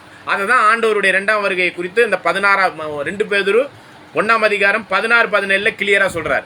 அவருடைய வருகையையும் மகிமையும் வல்லமையும் நாங்கள் கண்ணார கண்டவர்களா உங்களுக்கு சொன்னோம் அப்படின்னு சொல்றாங்க. அப்ப 2ஆம் வருகை பத்தி நீங்க படிங்க. 2 பேதுரு 1ஆம் அதிகாரம் 16-17. நாங்கள் தந்திரமான கட்டுக்கதைகளை பின்பற்றினவர்களாக அல்ல, அவருடைய மகத்துவத்தை கண்ணார கண்டவர்களாகவே நம்முடைய கர்த்தராகிய இயேசு கிறிஸ்துவின் வல்லமையையும் வருகையையும் உங்களுக்கு அறிவித்தோம். தொடர்ந்து, இவர் என்னுடைய நேசகுமாரன். இது எப்ப நடந்துச்சுன்னா, வல்லமை வருகையும் கண்ணால காண்டாங்கிறது எங்க அதுங்க? அந்த மறுரூப மலையில தான் இவர் என் நேசகுமாரன், இவரில் நான் பிரியமா இருக்கிறேன் என்று அங்கே நடந்த தரிசனத்தை தான் இங்கே சொல்றாரு. நீங்க மோசே எலியாலாம் உயிரோடலாம் வர முடியாது. ஏன் வர முடியாதுன்னா, ஆண்டவர் 2ஆம் வருகையில வந்தாதான் சபையே உயிர்த்தெழுது போகும். முதல் உயிர்த்தெழுதலே யாருக்கு தாங்க? முதலாம் உயிர்த்தெழுதலில் பங்குள்ளவன் பாக்கியவானும் பரிசுத்தவானுமா இருக்கிறான், அவனுக்கு 2ஆம் மரணத்துக்கு இல்லை அப்படின்னு சொல்லும் பொழுது சபைக்கு தான் முதல் உயிர்த்தெழுதலுக்கான வாய்ப்பு இருக்குங்கிறது வேதம் சொல்லுது. அதுக்கு முன்னாடி எப்படி ஷார்ட்கட் அடிக்க முடியும்? அப்ப அதெல்லாம் இல்லை. அப்ப அதுக்கப்புறம் தான் அவர்கள்லாம் உயிர்த்தெழுந்து வருவதற்கான முகாந்திரம் வேதத்துல சொல்லப்படுது. சரி, அப்ப இறந்தவர்களுடைய நிலைமையெல்லாம் எப்படி இருக்குது அப்படிங்கிறத வேத ரீதியாக நம்ம சிந்திக்கும் பொழுது, பிரசங்கி 3ஆம் அதிகாரம் 18, 19, 20 வசனத்தை நம்ம வாசிக்கலாம். பிரசங்கி 3ஆம் அதிகாரம் 18, 19, 20. 18, 19, 20. மனுபுத்திரர் தாங்கள் மிருகங்களைப் போல் இருக்கிறார்கள் என்பதை அவர்கள் காணும்படிக்கு தேவன் அவர்களை சோதிக்கிறார் என்று நான் மனுஷருடைய நிலைமையை குறித்து என் உள்ளத்தில் எண்ணினேன். மனுபுத்திரருக்கு சம்பவிக்கிறது மிருகங்களுக்கும் சம்பவிக்கும். அவர்களுக்கும் இவைகளுக்கும் ஏக சம்பவம் உண்டு. இவைகள் சாகிறது போலவே அவர்களும் சாகிறார்கள். பாருங்க, அப்ப மனுஷன் சாகிற மாதிரி தான் மிருகம் சாகுது, மிருகம் சாகுற மாதிரி தான் மனுஷன் சாகுறான் அப்படிங்கிறத சொல்றத நம்ம பார்க்கிறோம். தொடர்ந்து வாசிங்க. இவைகளுக்கு ஏக சம்பவம் உண்டு, இவைகள் சாகிறது போலவே அவர்களும் சாகிறார்கள். ஜீவன்களுக்கெல்லாம் சுவாசம் ஒன்றே, மிருகத்தை பார்க்கிலும் மனுஷன் மேன்மையுள்ளவன் அல்ல. எல்லாம் மாயையே, எல்லாம் ஒரே இடத்துக்கு போகிறது, எல்லாம் மண்ணினாலே உண்டாகிறது, எல்லாம் மண்ணுக்கே திரும்புகிறது. உயர ஏறும் மனுஷனுடைய ஆவியையும். அப்ப நம்ம என்ன சொல்ல போனா ஆதியாகமம் 2ஆம் அதிகாரம் 19ல மிருகங்கள் எல்லாம் எதுல படைக்கிறாரு தெரியுங்களா? இதே மண்ணுல மனுஷனை. ஆக மண்ணுக்கு திரும்பக்கூடிய இந்த ஒரு விஷயத்தை தான் வேதம் கிளியரா இங்க சொல்றத பாக்குறோம். சரிங்களா? தொடர்ந்து வாசிக்கலாம். பிரசங்கி 9ஆம் அதிகாரம் 4, 5, 6. பிரசங்கி 9ஆம் அதிகாரம் 4, 5, 6.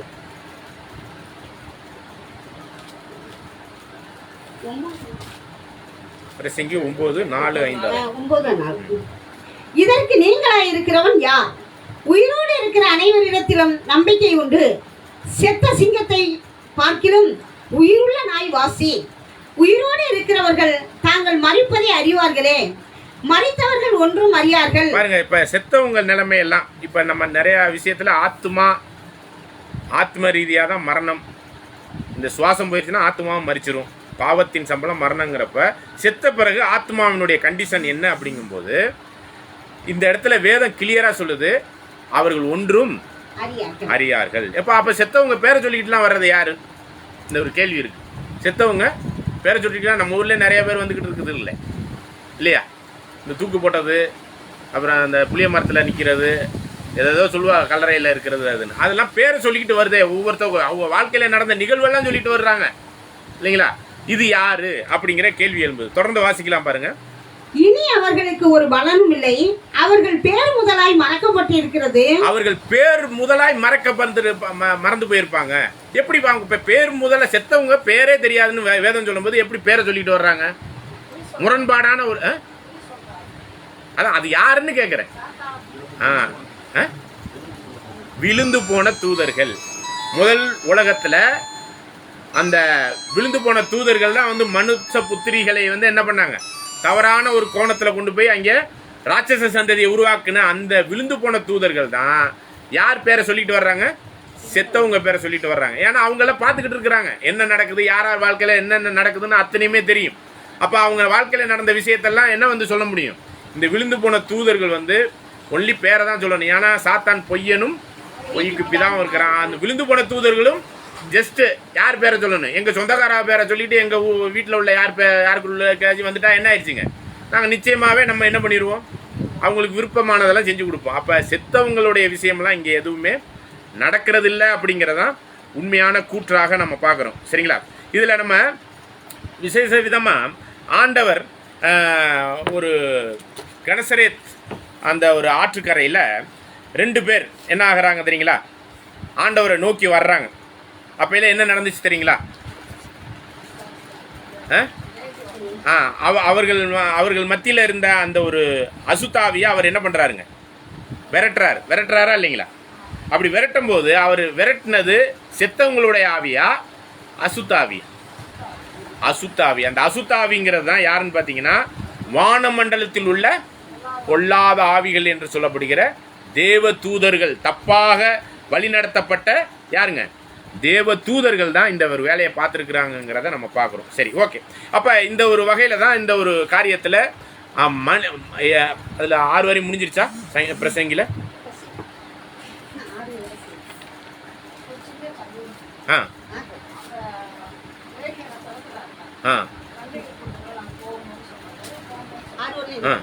பொருங்க. ஆமாம், நிச்சயமா மனுஷீக அந்த ஒரு விஷயத்துல அவங்க அப்பப்ப யாருக்கிட்ட வேணாலும் வரலாம். சாகிற வரையும் அவங்க இருக்க வேண்டியதில்லை, டக்குன்னு கிளம்பிடலாம். இப்போ முதல் உலகத்துல கூட என்ன நடந்துச்சு அப்படின்னு பார்த்தீங்கன்னா மனுக்குலம் முழுவதையுமே அந்த இடத்துல பாவத்துக்குள்ள கொண்டு போயிட்டு இருந்துச்சுங்க அந்த தூதர்கள், விழுந்து போன தூதர்கள். அப்ப சமுத்திரம் தண்ணி ஃபுல்லாவே என்ன ஆயிடுச்சுங்க? பூமியெல்லாம் நிரம்பி இருக்கும்போது அதுக்கு என்ன ஆயிடுச்சுன்னா மாமிச சரீரத்தை விட்டுட்டு ஆவிக்குரிய சரீரத்தில் பறந்து போயிடுச்சு. அப்போ பறந்து போகும்போது அவைகளை எங்கே கட்டி வச்சிருக்கிறாரு அப்படின்னு பார்த்தீங்கன்னா, டெரோட்டஸ் என்ற வானமண்டலத்தில் உள்ள பொல்லாத ஆவிகளை டெரோட்டஸ், அதை பற்றி நம்ம வேதத்தில் நம்ம படிக்கிறோம். டெரோட்டஸ் என்ற ஒரு பகுதியில் வானமண்டலத்தில் கட்டப்பட்டு இருக்கிறாங்க.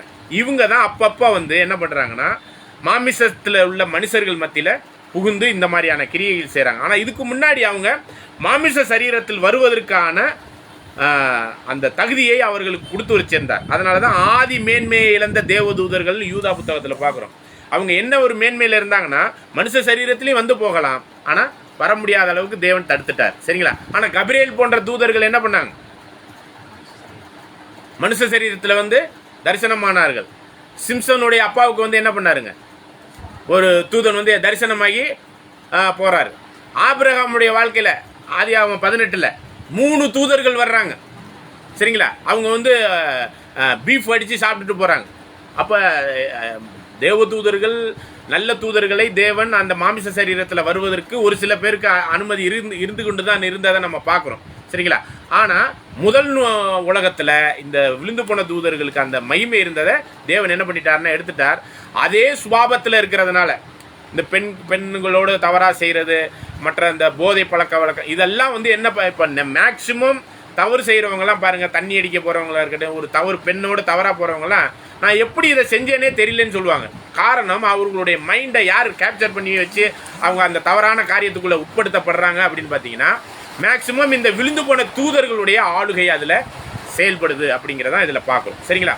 ஓகே, இப்போ நம்ம இந்த பாடத்தினுடைய அடுத்த கட்டத்துக்குள்ளாக நம்ம கடந்து செல்லலாம். இப்போ நம்ம லாசர் ஐஸ்வர்யவான குறித்த ஒரு ஓமையை நம்ம சிந்திக்கலாம். சரிங்களா? லூக்கா 16ஆம் அதிகாரம் 19 முதல் 31 வசனத்தை நம்ம வாசிக்கலாம். லூக்கா 16ஆம் அதிகாரம் 19 முதல் 31 வசனம். லூக்கா 16ஆம் அதிகாரம் வசனம் 19. ஐஸ்வர்யமுள்ள ஒரு மனுஷன் இருந்தான். அவன் இரத்தாம்பரமும் விலையேற பெற்ற வஸ்திரமும் தரித்து அனுதினமும் சம்பிராயமாய் வாழ்ந்து கொண்டிருந்தான். லாசரு என்னும் பெயர் கொண்ட ஒரு தரித்திரனும் இருந்தான். அவன் பருக்கள் நிறைந்தவனாய் அந்த ஐஸ்வர்யவானுடைய வாசல் அருகே கிடந்து அவனுடைய மேஜையிலிருந்து விழும் துணிக்கைகளாலே தன் பசியை ஆற்ற ஆசையாய் இருந்தான். இந்த கண்டிஷனை பற்றி நம்ம உணர்ந்து கொள்ள முயற்சி பண்ணலாம். பணக்காரன் ஒரு ராஜரீகமான ஒரு வாழ்க்கையில் வாழ்ந்துக்கிட்டு இருக்கிறான். அதில் சொல்லப்படுது என்ன மாதிரியான உடை அப்படின்னு சொல்லும்பொழுது, ரத்தாம்பரம், ராஜாக்கள் மட்டுமே உடுத்தக்கூடிய அந்த தன்மையினுடைய ட்ரெஸ் எல்லாம் போட்டுக்கிட்டு இருக்கிறான். அவனுடைய வீட்டு வாசல்ல ஒரு ஏழை லாசர், உடம்பெல்லாம் புண்ணு, அவனுடைய புண்ணுல வந்து நாயெல்லாம் வந்து நக்குது. அவன் எதற்காக ஏங்குறான்னா, அந்த ராஜா மாதிரி வாழ்ந்துக்கிட்டு இருக்கிறவன் சாப்பிட்ற சாப்பாட்டுலேருந்து ஏதாச்சும் சாப்பாடு கிடைக்குமா, கீழே உழுவுற அந்த சாப்பாட்டுக்காக நாய் மாதிரி ஏங்கிக்கிட்டு இருக்கிறான். நாய் நிலைமையில வீட்டுக்கு வெளியில நாய்களோடு படுத்துக்கிட்டு இருக்கிறான். நாய் வந்து அவனுடைய புண்ணை நக்குது. சரிங்களா? இந்த ஐஸ்வர்யவான் என்ன பண்ணுறான்னு பார்த்தீங்கன்னா, அவனுக்கு சாப்பாடு கொடுக்குறாரு. டெய்லி சாப்பாடு வீட்டில் வச்சு கொடுக்குறாரு. வீட்டிலனா வாசல் படியில் வச்சு கொடுக்குறாரு. இப்போ ஒரு கேள்வியை மட்டும் நம்ம கேட்டுக்கலாம். நம்ம வீட்டில் ஒரு உடம்பெல்லாம் குஷ்டரோகம் மாதிரி ஒரு புண்ணுள்ள ஒரு மனுஷனை பர்மனண்டாக நம்ம வீட்டு வாசலில் வச்சு சோறு போடுவோமா? பர்மனண்டா. பிச்சைக்காரன் வர்றான்னா நம்ம என்ன பண்ணுவோம்? சாப்பாடு போட்டு கிளம்புன்றுவோம். இப்போ இந்த ஐஸ்வர்யவான நல்லவனா, இப்போ நம்ம நல்லவனான்னு ஊற்றி நம்ம கொஞ்சம் நிதானிச்சுக்கலாம். இப்போ அந்த ஓமைக்குள்ள என்ன தெளிவாக போகலாம். படிங்க. லாசரு என்னும் பெயர் கொண்ட தரித்திரனும் இருந்தான். அவன் பருக்கள் நிறைந்தவனாய் அந்த ஐஸ்வர்யவனுடைய வாசல் அருகே கிடந்து அவனுடைய மேஜையிலிருந்து விழும் துணிக்கைகளாலே தன் பசியை ஆற்ற ஆசையாய் இருந்தான். நாய்கள் வந்து அவன் பருக்களை நக்கிட்டு, உடம்புல உள்ள புண்ணெல்லாம் என்ன பண்ணுதுங்க? நாய் வந்து நக்குது. பின்பு அந்த தரித்திரன் மரித்து தேவ தூதரால் ஆபிரகாமுடைய மடியிலே கொண்டு போய் விடப்பட்டான். ஐஸ்வர்யவானும் மரித்து அடக்கம் பண்ணப்பட்டான். பாதாளத்திலே அவன் வேதனைப்படுகிற போது தன் கண்களை ஏறெடுத்து தூரத்திலே ஆபிரகாமையும் அவன் மடியிலே லாசரையும் கண்டான். அப்பொழுது அவன், தகப்பனாகிய ஆபிரகாமே, நீர் எனக்கு இறங்கி லாசரின் விரலின் நுனியை தண்ணீரால் தொய்த்து என் நாவை குளிர பண்ணும்படி அவனை அனுப்ப வேண்டும். இந்த அக்கினி ஜுவாலையில் வேதனைப்படுகிறேனே என்று கூப்பிட்டான். ஓகே, இப்போ இந்த இடத்துல நீங்க கொஞ்சம் கவனிங்க. நரகத்துக்கும் மோட்சத்துக்கும் கூப்பிடுற தூரத்துல, பேசுற தூரத்துல தான் நரக மோட்சம் இருக்கா? இவங்களுக்கு இடையில ஒரு பாதாளம் மாதிரி ஒரு பிளவு இருக்கு. அவ்வளவுதான். ஆனா பேசுற சத்தம் இங்கேருந்து அங்கே கேட்குது, அங்கேருந்து இங்கே கேட்குது. இது எப்படி நம்ம உணர்ந்து கொள்ளுங்க? பரலோகமும் நரகமும் ஒரே லெவல்ல சமமான ஒரு இடத்துல இருக்கா? நம்மளுக்கு தெரிஞ்ச வரையும் பாதாளம் நரகம் அப்படின்னா பூமிக்கு கீழே, பரலோகங்கிறது மேலே. இந்த இடத்துல ஒரு குறிப்பிட்ட பேசுகிற சத்தம் கேட்குற அளவுக்கு தான் இந்த ரெண்டு விஷயமே நடக்குது. ஆபிரகாமினுடைய மடியில் லாசர் தேற்றப்படுறாரு. இங்கே பணக்காரன் என்ன பண்ணப்பட்டிருக்கிறாரு? ஒரு ஒரு ஒரு சொட்டு தண்ணி கூட கிடைக்காத அளவுக்கு அங்கே என்ன ஆகிட்டு இருக்கிறாருன்னா ஒரு மோசமான நிலைமையில இருக்கிறாப்ல. தொடர்ந்து வாசிக்கலாம் பாருங்க. அதற்கு ஆபிரகாம், மகனே, நீ பூமியிலே உயிரோடு இருக்கும் காலத்தில் உன் நன்மைகளை அனுபவித்தாய், லாசரும் அப்படியே தீமைகளை அனுபவித்தான். அப்ப பூமியில ரெண்டு பேருமே இருந்தாங்க உயிரோட. அப்ப ரெண்டு பேருமே செத்துட்டாங்க ஒரே நேரத்துல சாவறாங்க. அதான் வசனம் சொல்லுது. தேவ தூதர்களால் ஆபிரகாமினுடைய மடியில கொண்டு போய் வச்சு லாசர் தேற்றப்படுறார். ஆனா பணக்காரனானவர் என்ன பண்றாரு? அக்கினி ஜுவாலையில எரிஞ்சுக்கிட்டு இருக்கிறார். நீ பூமியில இருந்தப்போ என்னாச்சு? நீ சந்தோஷமா சுகபோகமான ஒரு வாழ்க்கையில வாழ்ந்த. இப்ப என்ன ஆயிடுச்சுங்க உங்களுக்கு? அது கிடைக்கல உனக்கு. லாசர் வந்து தேற்றப்படுறார், நீயும் கைவிடப்பட்டிருக்கிற அப்படிங்கிறத சொல்றார். ஓகே, தொடர்ந்து வாசிக்கலாம் பாருங்க. இப்பொழுது அவன் தேற்றப்படுகிறான், நீயோ வேதனைப்படுகிறாய். அதுவும் அல்லாமல் இவ்விடத்திலிருந்து உங்களிடத்திற்கு கடந்து போகவும் அவ்விடத்திலிருந்து எங்களிடத்திற்கு கடந்து வரவும் மனது உள்ளவர்களுக்கும் கூடாதபடிக்கு எங்களுக்கும் உங்களுக்கும் நடுவே பெரும் பிளவு உண்டாக்கப்பட்டிருக்கிறது. அதாவது ஆபிரகாமும் லாசரும் இருக்கிற இடத்துக்கும் அந்த பணக்காரன் அக்கினி மேல இருக்கிற இடத்துக்கும் நடுவுல ஒரு பிளவு இருக்குது. அதனால யாரும் இங்க இருக்கிறவங்க அங்கே வர முடியாது, அங்கே இருக்கிறவங்க இங்க வர முடியாது அப்படிங்கிறார். தொடர்ந்து வாசிங்க. அப்பொழுது அவன், அப்படியானால் தகப்பனே, எனக்கு 5 பேர் சகோதரர் உண்டு. அவர்களும் வேதனை உள்ள இந்த இடத்திற்கு வராதபடி அவன் போய் அவர்களுக்கு சாட்சியாக அறிவிக்கும் பொருட்டு நீர் அவனை என் தகப்பன் வீட்டுக்கு அனுப்பும்படி உம்மை வேண்டிக் கொள்ளுகிறேன் என்றான். அப்ப இவருக்கு தகப்பன் வீடுன்னு ஒண்ணு இருக்கு. அங்க என்ன சொல்றாருன்னா, என்னோட கூட பிறந்த இன்னும் 5 பேர் இதே நிலைமையில இருந்துகிட்டு இருக்கிறாங்க. அவங்க இந்த இடத்துக்கு அக்னியான இடத்துக்கு வராத அளவுக்கு இந்த லாசர் போய் என்ன பண்ணட்டும், சொல்லட்டும். சொல்லி வராத அளவுக்கு ஏதாச்சும் நன்மையானது சொல்லி அவங்களை மனந்து மாற்றட்டும் அப்படிங்கிறத சொல்றார். தொடர்ந்து வாசிக்கலாம். ஆபிரகாம் அவனை நோக்கி, அவர்களுக்கு மோசேயும் தீர்க்கதரிசிகளும் உண்டு, அவர்களுக்கு அவர்கள் செவி கொடுக்கட்டும் என்றான். இப்ப கேள்வி என்னன்னா, தகப்பன் வீட்டுல மோசேயும் மற்ற தீர்க்கதரிசிகளும் இருக்கிறாங்களா? இவர் செத்துறாரு, செத்து அக்னியில வெந்துகிட்டு இருக்கிறார். அந்த 5 சகோதரர்களுக்கும் மோசையும் மற்ற தீர்க்கதரிசிகள் ஏறக்குறைய 1700 வருஷங்களாக இந்த பழைய ஏற்பாட்டில் எழுதினவங்க. மோசை முதல்ல ஆரம்பிச்சு கடைசி தீர்க்கதரிசி யாருன்னு பார்த்தீங்கன்னா யோவான் ஸ்நானகன் வரை. இவங்கெல்லாம் அவங்களுக்கு இருக்கிறாங்க அப்படின்னா அத்தனை பேரும் இருக்கிறாங்களா உயிரோட? அவங்க சொல்றதை கேட்கட்டும்ங்கிறாருங்க. சரிங்களா? அப்ப இதுவும் ஒரு முரண்பாடான ஒரு கருத்தை இங்க சொல்லப்படுது. சரிங்களா? ஓகே, அங்கே தகப்பன் வீட்டில் மோசையும் மற்ற ஏனைய எல்லா தீர்க்கதரிசிகளும் அங்கே எப்படி இருக்க முடியும்? அவங்க சொல்றதை எப்படி இந்த 5 சகோதரர்களும் கேட்டு மனம் திரும்ப முடியும் அப்படிங்கிற ஒரு கேள்வி கூட இருக்குது. ஓகே, தொடர்ந்து வாசிக்கலாம். அதற்கு அவன், அப்படியல்ல தகப்பனாகிய ஆபிரகாமே, மரித்தோரில் இருந்து ஒருவன் அவர்களிடத்திற்கு போனால் மனம் திரும்புவார்கள் என்றான். அப்ப மரித்தோரில் இருந்து ஒருத்தன் போனா, அப்ப லாசர் தான் மரித்தாளு. அவர் போனாக்க அந்த 5 பேர் என்ன ஆயிருவாங்க? மனம் திரும்புவார்கள். தொடர்ந்து வாசிங்க. அதற்கு அவன், அவர்கள் மோசேக்கும் தீர்க்கதரிசிகளுக்கும் செவி கொடாவிட்டால் மரித்தோரில் இருந்து ஒருவன் எழுந்து போனாலும் நம்ப மாட்டார்கள் என்று சொன்னான் என்றார். அப்ப மோசே மற்ற ஏனைய தீர்க்கதரிசிகள் சொல்றதே கேட்கலன்னா, செத்தவன்ல இருந்து உயிர் தெழுந்து உயிரோட அங்க போனா கூட அங்க என்ன ஆக மாட்டாங்க? அப்ப மோசே மற்றவங்க எல்லாம் எந்திரிச்சு போய் சொன்னாதானே அங்கே கேட்க முடியும். அவங்க அப்ப உயிர்த்தல் இல்லையா அப்படின்னு ஒரு கேள்வி இருக்கு. இப்ப லாசரை அனுப்புறதுக்கு கேட்கிறாரு, லாசர் எல்லாம் போக முடியாதுன்னு சொல்லிட்டாரு. காரணம், இங்கேருந்து அங்கிட்டு போக முடியாதுங்கிற பிளவு ஒன்று இருக்கு. அங்கே மரித்தோர்லேருந்து எந்திரிச்சு அங்கே போகலாம் முடியாதுங்கிற ஒரு கூற்றையும் இங்கே ஆபிரகாம் சொல்றத நம்ம பார்க்குறோம். கொஞ்சம் மைக் கொடுங்க. ஆகவே இந்த இடத்துல நம்ம புரிந்து கொள்ள வேண்டிய மிக முக்கியமான ஒரு காரியத்தை பார்க்கணும். சரிங்களா? தொடர்ந்து அந்த வசனத்தை வாசிங்க. முடிஞ்சிருச்சு, 31 வரை முடிஞ்சிருச்சு. அப்ப இது என்ன? இந்த காரியத்தில் சொல்லப்பட்டது உண்மையிலே நிகழ்ந்த நிகழ்வா அப்படின்னு பார்த்தீங்கன்னா, உண்மையிலே நடந்த நிகழ்வெல்லாம் இங்கே பேசணும். ஆண்டவர் வாயை திறந்தாருனால எப்படி பேசுவாரு? மத்தேயு 13ஆம் அதிகாரத்தில்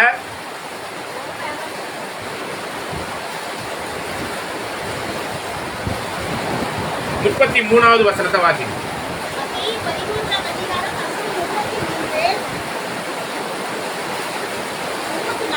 படி.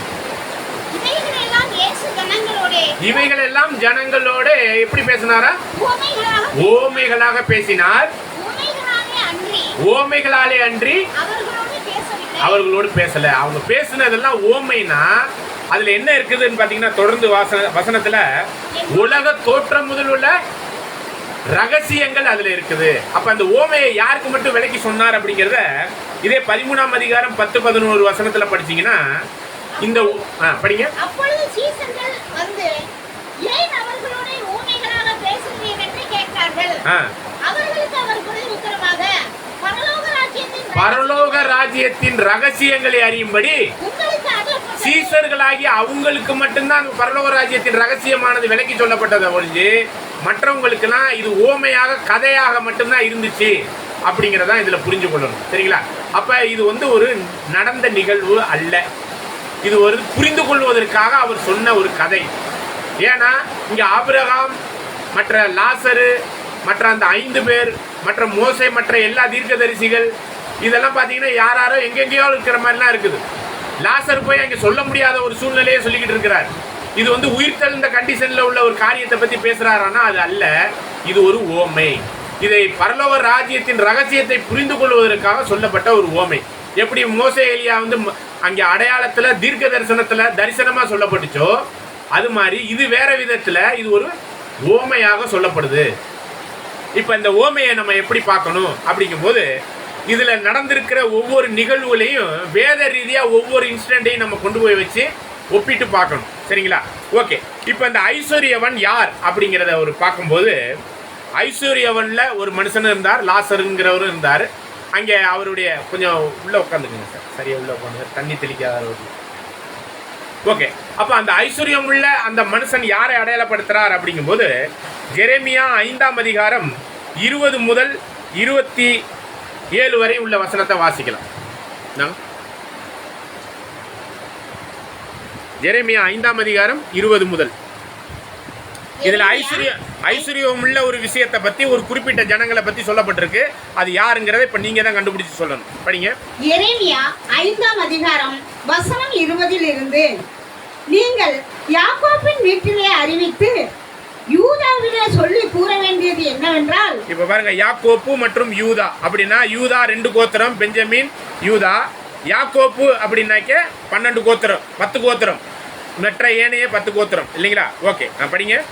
கண்கள் இருந்தும் காணாமலும் காதுகள் இருந்தும் கேளாமலும் இருக்கிற அறிவில்லாத ஜனங்களே கேளுங்கள், எனக்கு பயப்படாதிருப்பீர்களோ என்று கர்த்தர் சொல்லுகிறார்.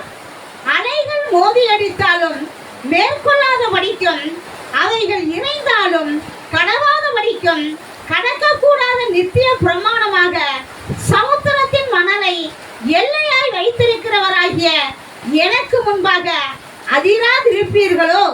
இந்த ஜனங்களோ முரட்டாட்டமும் கலகமுமான இருதயம் உள்ளவர்கள். எந்த ஜனங்கள்? இஸ்ரேல் ஜனங்கள்ல உள்ள அந்த 12 கோத்திரத்தை, யூதா மற்றும் பெஞ்சமின் மற்ற ஏனைய 10 கோத்திரத்தை பத்தி சொல்றார். இது முரட்டாட்டம் உள்ள ஒரு கலகமுமான இருதயம் உள்ளவர்கள். முரட்டாட்டம் பண்ணி போய் விடுகிறார்கள். அந்தந்த பருவத்திலே எங்களுக்கு மழையையும் முன்மாரியையும் பின்மாரியையும் கொடுத்து அறுப்புக்கு நியமித்த வாரங்களை எங்களுக்கு தற்காக்கிற எங்கள் தேவனாகிய கர்த்தருக்கு பயந்திருப்போம் என்று அவர்கள் தங்கள் இருதயத்திலே சொல்லுகிறது இல்லை. பாருங்க, மழை பெய்யற நேரத்துல, விதைக்கிற நேரத்துல மழை பெய்யணும், அறுக்கிற நேரத்துல மழை பெஞ்சா எப்படி இருக்கும்? ஓகே. அப்ப ஆப்போசிட்டாலாம் தேவன் செய்யலையா? அந்த இஸ்ரேல் ஜனங்களுக்கு விதைக்கும் போது கரெக்டா மழை வந்துடும், அறுக்கும் போது மழை நின்றும். இந்த மாதிரி எல்லா வகையிலையும் அவங்களுக்கு லாபமான ஆசீர்வாதம். இன்னைக்கு கூட இஸ்ரேல் ஜனங்களை பாருங்க, நம்பர் 1 எல்லாத்துலேயுமே. யாராரோ அட்டாக் பண்றாங்க, தொட முடியல அவங்களால. அந்த அளவுக்கு அறிவியல் ரீதியாகவும் ஞானத்திலும் அறிவியலும் மற்ற உச்சகட்டமான தெய்வீக பாதுகாப்புல இருக்கிறாங்க. இது அப்பயும் அப்படிதான் இருந்ததை பத்தி இந்த வேதம் சொல்லுது. தொடர்ந்து வாசிக்கலாம். உங்கள் அக்கிரமங்கள் இவைகளை விலக்கி உங்கள் பாவங்கள் உங்களுக்கு நன்மையை வரவொட்டாதிருக்கிறது. குருவி பிடிக்கிறவர்கள் பதுங்குகிறது. இதை கவனிங்க, இதைதான் நீங்க கரெக்டா கவனிச்சுட்டு வந்தீங்கன்னா அந்த ஐஸ்வர்யவான் யாருங்கிறத இப்ப நீங்க கண்டுபிடிக்க முடியும். படிங்க. குருவி பிடிக்கிறவர்கள் பதுங்குகிறது போல் பதுங்கி மனுஷரை பிடிக்க கன்னிகளை வைக்கிற துன்மார்க்கர் என் ஜனங்களில் காணப்படுகிறார்கள். அந்த ஜனங்கள் யாருன்னா இஸ்ரேல் ஜனங்களை தான் இங்க ஒப்பிட்டு சொல்றார். படிங்க. குருவி குருவிகளால் கூண்டு நிறைந்திருக்கிறது போல். கவனிங்க, குருவிகளால் கூண்டு நிறைந்திருக்கிறது போல அவர்கள் வீடுகள் கபடங்களால் நிறைந்திருக்கிறது. இந்த கபடமான காரியத்தினால, தெய்வீக பிரமாணங்களுக்கு எதிரடையாக, தேவனுக்கு எதிரடையான கபடான காரியத்தினால அவங்க வீடு ஃபுல்லா நிறைஞ்சிருக்கான். தொடர்ந்து வாசிங்க. ஆதலால் அவர்கள் பெருகி ஐஸ்வர்யவான்களாய் இருக்கிறார்கள். அதனாலதான் பெரிய ஐஸ்வர்யவான்களா இருக்கிறாங்க. இப்ப சொல்லுங்க, ஐஸ்வர்யவான் யாருன்னு தொடர்ந்து வாசிக்கலாம் பாருங்க. அந்த ஐஸ்வர்யவான் ராஜபோகமான ஒரு வாழ்க்கை வாழ்ந்து கொண்டிருக்கிற அந்த ஐஸ்வர்யவான் யாரை அடையாளப்படுத்துதுன்னா, அதான் அந்த எந்த ஜனத்தை சொல்லிக்கிட்டு இருக்கிறாருன்னா இஸ்ரேல் ஜனங்களை சொல்றாரு. சரிங்களா? அப்ப அவங்க வீட்டுக்கு வெளியில அங்க காத்துக்கிட்டு இருக்கிற அந்த லாசர் யாரை அடையாளப்படுத்துறது? நாய் நிலைமையில இருக்கக்கூடிய, மேசையிலேருந்து விழக்கூடிய அந்த உணவுக்காக ஏங்கிக்கிட்டு இருக்கிற அந்த குரூப் யாருங்கிறத இப்ப நம்ம கண்டுபிடிக்கணும். தொடர்ந்து இந்த வாசனத்தை வாசிச்சிடலாம். கொழுத்து சலுக்கு பண்ணுகிறார்கள், துன்மார்க்கருடைய செயல்களை கண்டிக்காமல் விடுகிறார்கள், திக்கற்றவனுடைய வழக்கை விசாரியாமல் தாங்கள் மாத்திரம் வாழுகிறார்கள், எளியவர்கள் நியாயத்தை தீரார்கள், இவைகளை விசாரியாதிருப்பேனோ? இப்படிப்பட்ட ஜாதிக்கு என் ஆத்துமா நீதியை சரிகட்டாதிருக்குமோ என்று கர்த்தர் சொல்லுகிறார். ஓகே, அப்ப அவங்க இஸ்ரேல் ஜனங்களுக்கு என்ன தண்டனை கொடுக்கணுமோ அதை அப்படியே நான் செஞ்சு முடிப்பேங்கிறார். அதை தான் 1ஆம் நூற்றாண்டில் 70 AD ஏறக்குறைய 1948 தான் அவங்க சுதந்திரம் அடைஞ்சாங்க. முழு தேசமும் நாடே இல்லாத அளவுக்கு உலகளாவிய அளவில் சிதறி போய் தேவன் முழுவதும் கைவிட்ட அந்த காலங்கள் எல்லாம் இந்த ஒரு விஷயம் சொல்லுது. சரிங்களா?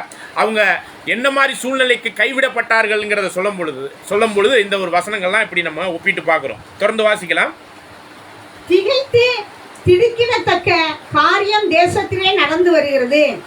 தீர்க்கதரிசிகள் கள்ள தீர்க்க தரிசனம் சொல்லுகிறார்கள், ஆசாரியர்கள் அவர்கள் மூலமாய் ஆளுகிறார்கள். இப்படி இருப்பது என் ஜனத்துக்கு பிரியமாய் இருக்கிறது. ஆனாலும் முடிவிலே என்ன செய்வீர்கள்? உங்க முடிவு என்ன ஆகும் போதோ அப்படிங்கிற மாதிரி கைவிட்ட நிலைமையில அந்த ஐஸ்வர்யவானுக்கான ஒரு அறிக்கையை இஸ்ரேல் ஜனங்களுக்கு அங்கே ஒரு தீர்க்க தரிசனமா சொல்றார். சரிங்களா? இப்ப அந்த லாசர் யாருங்கிறத கண்டுபிடிக்கலாம் பாருங்க. லூக்கா மத்தேயு 15ஆம் அதிகாரம் 22. மத்தேயு 15ஆம் அதிகாரம் 22 28 வரை. மத்தேயு 15ஆம் அதிகாரம் வசனம் 22 அப்பொழுது அந்த திசைகளில் குடியிருக்கிற கானானிய ஸ்திரீ ஒருத்தி அவரிடத்தில் வந்து. இப்ப இந்த கானானிய ஸ்திரீங்கிறது 12 கோத்திரத்தில் இல்லாத ஒரு புறஜாதி பெண் ஆண்டவர்கிட்ட வந்து கெஞ்சுன்னு கெஞ்சுது, ஐயா என் மகளை எப்படியாச்சும் காப்பாத்துங்க அப்படின்னு சொல்லி. தொடர்ந்து வாசிக்கலாம் பாருங்க. ஆண்டவரே, தாவீதின் குமாரனே, எனக்கு இரங்கும். என் மகள் பிசாசினால் கொடிய வேதனை படுகிறாள் என்று சொல்லி கூப்பிட்டாள். அவளுக்கு பிரதி உத்தரமாக அவர் ஒரு வார்த்தையும் சொல்லவில்லை. அப்பொழுது அவருடைய சீசர்கள் வந்து, இவள் நம்மை பின்தொடர்ந்து கூப்பிடுகிறாளே, இவளை அனுப்பிவிடும் என்று அவரை வேண்டிக் கொண்டார்கள்.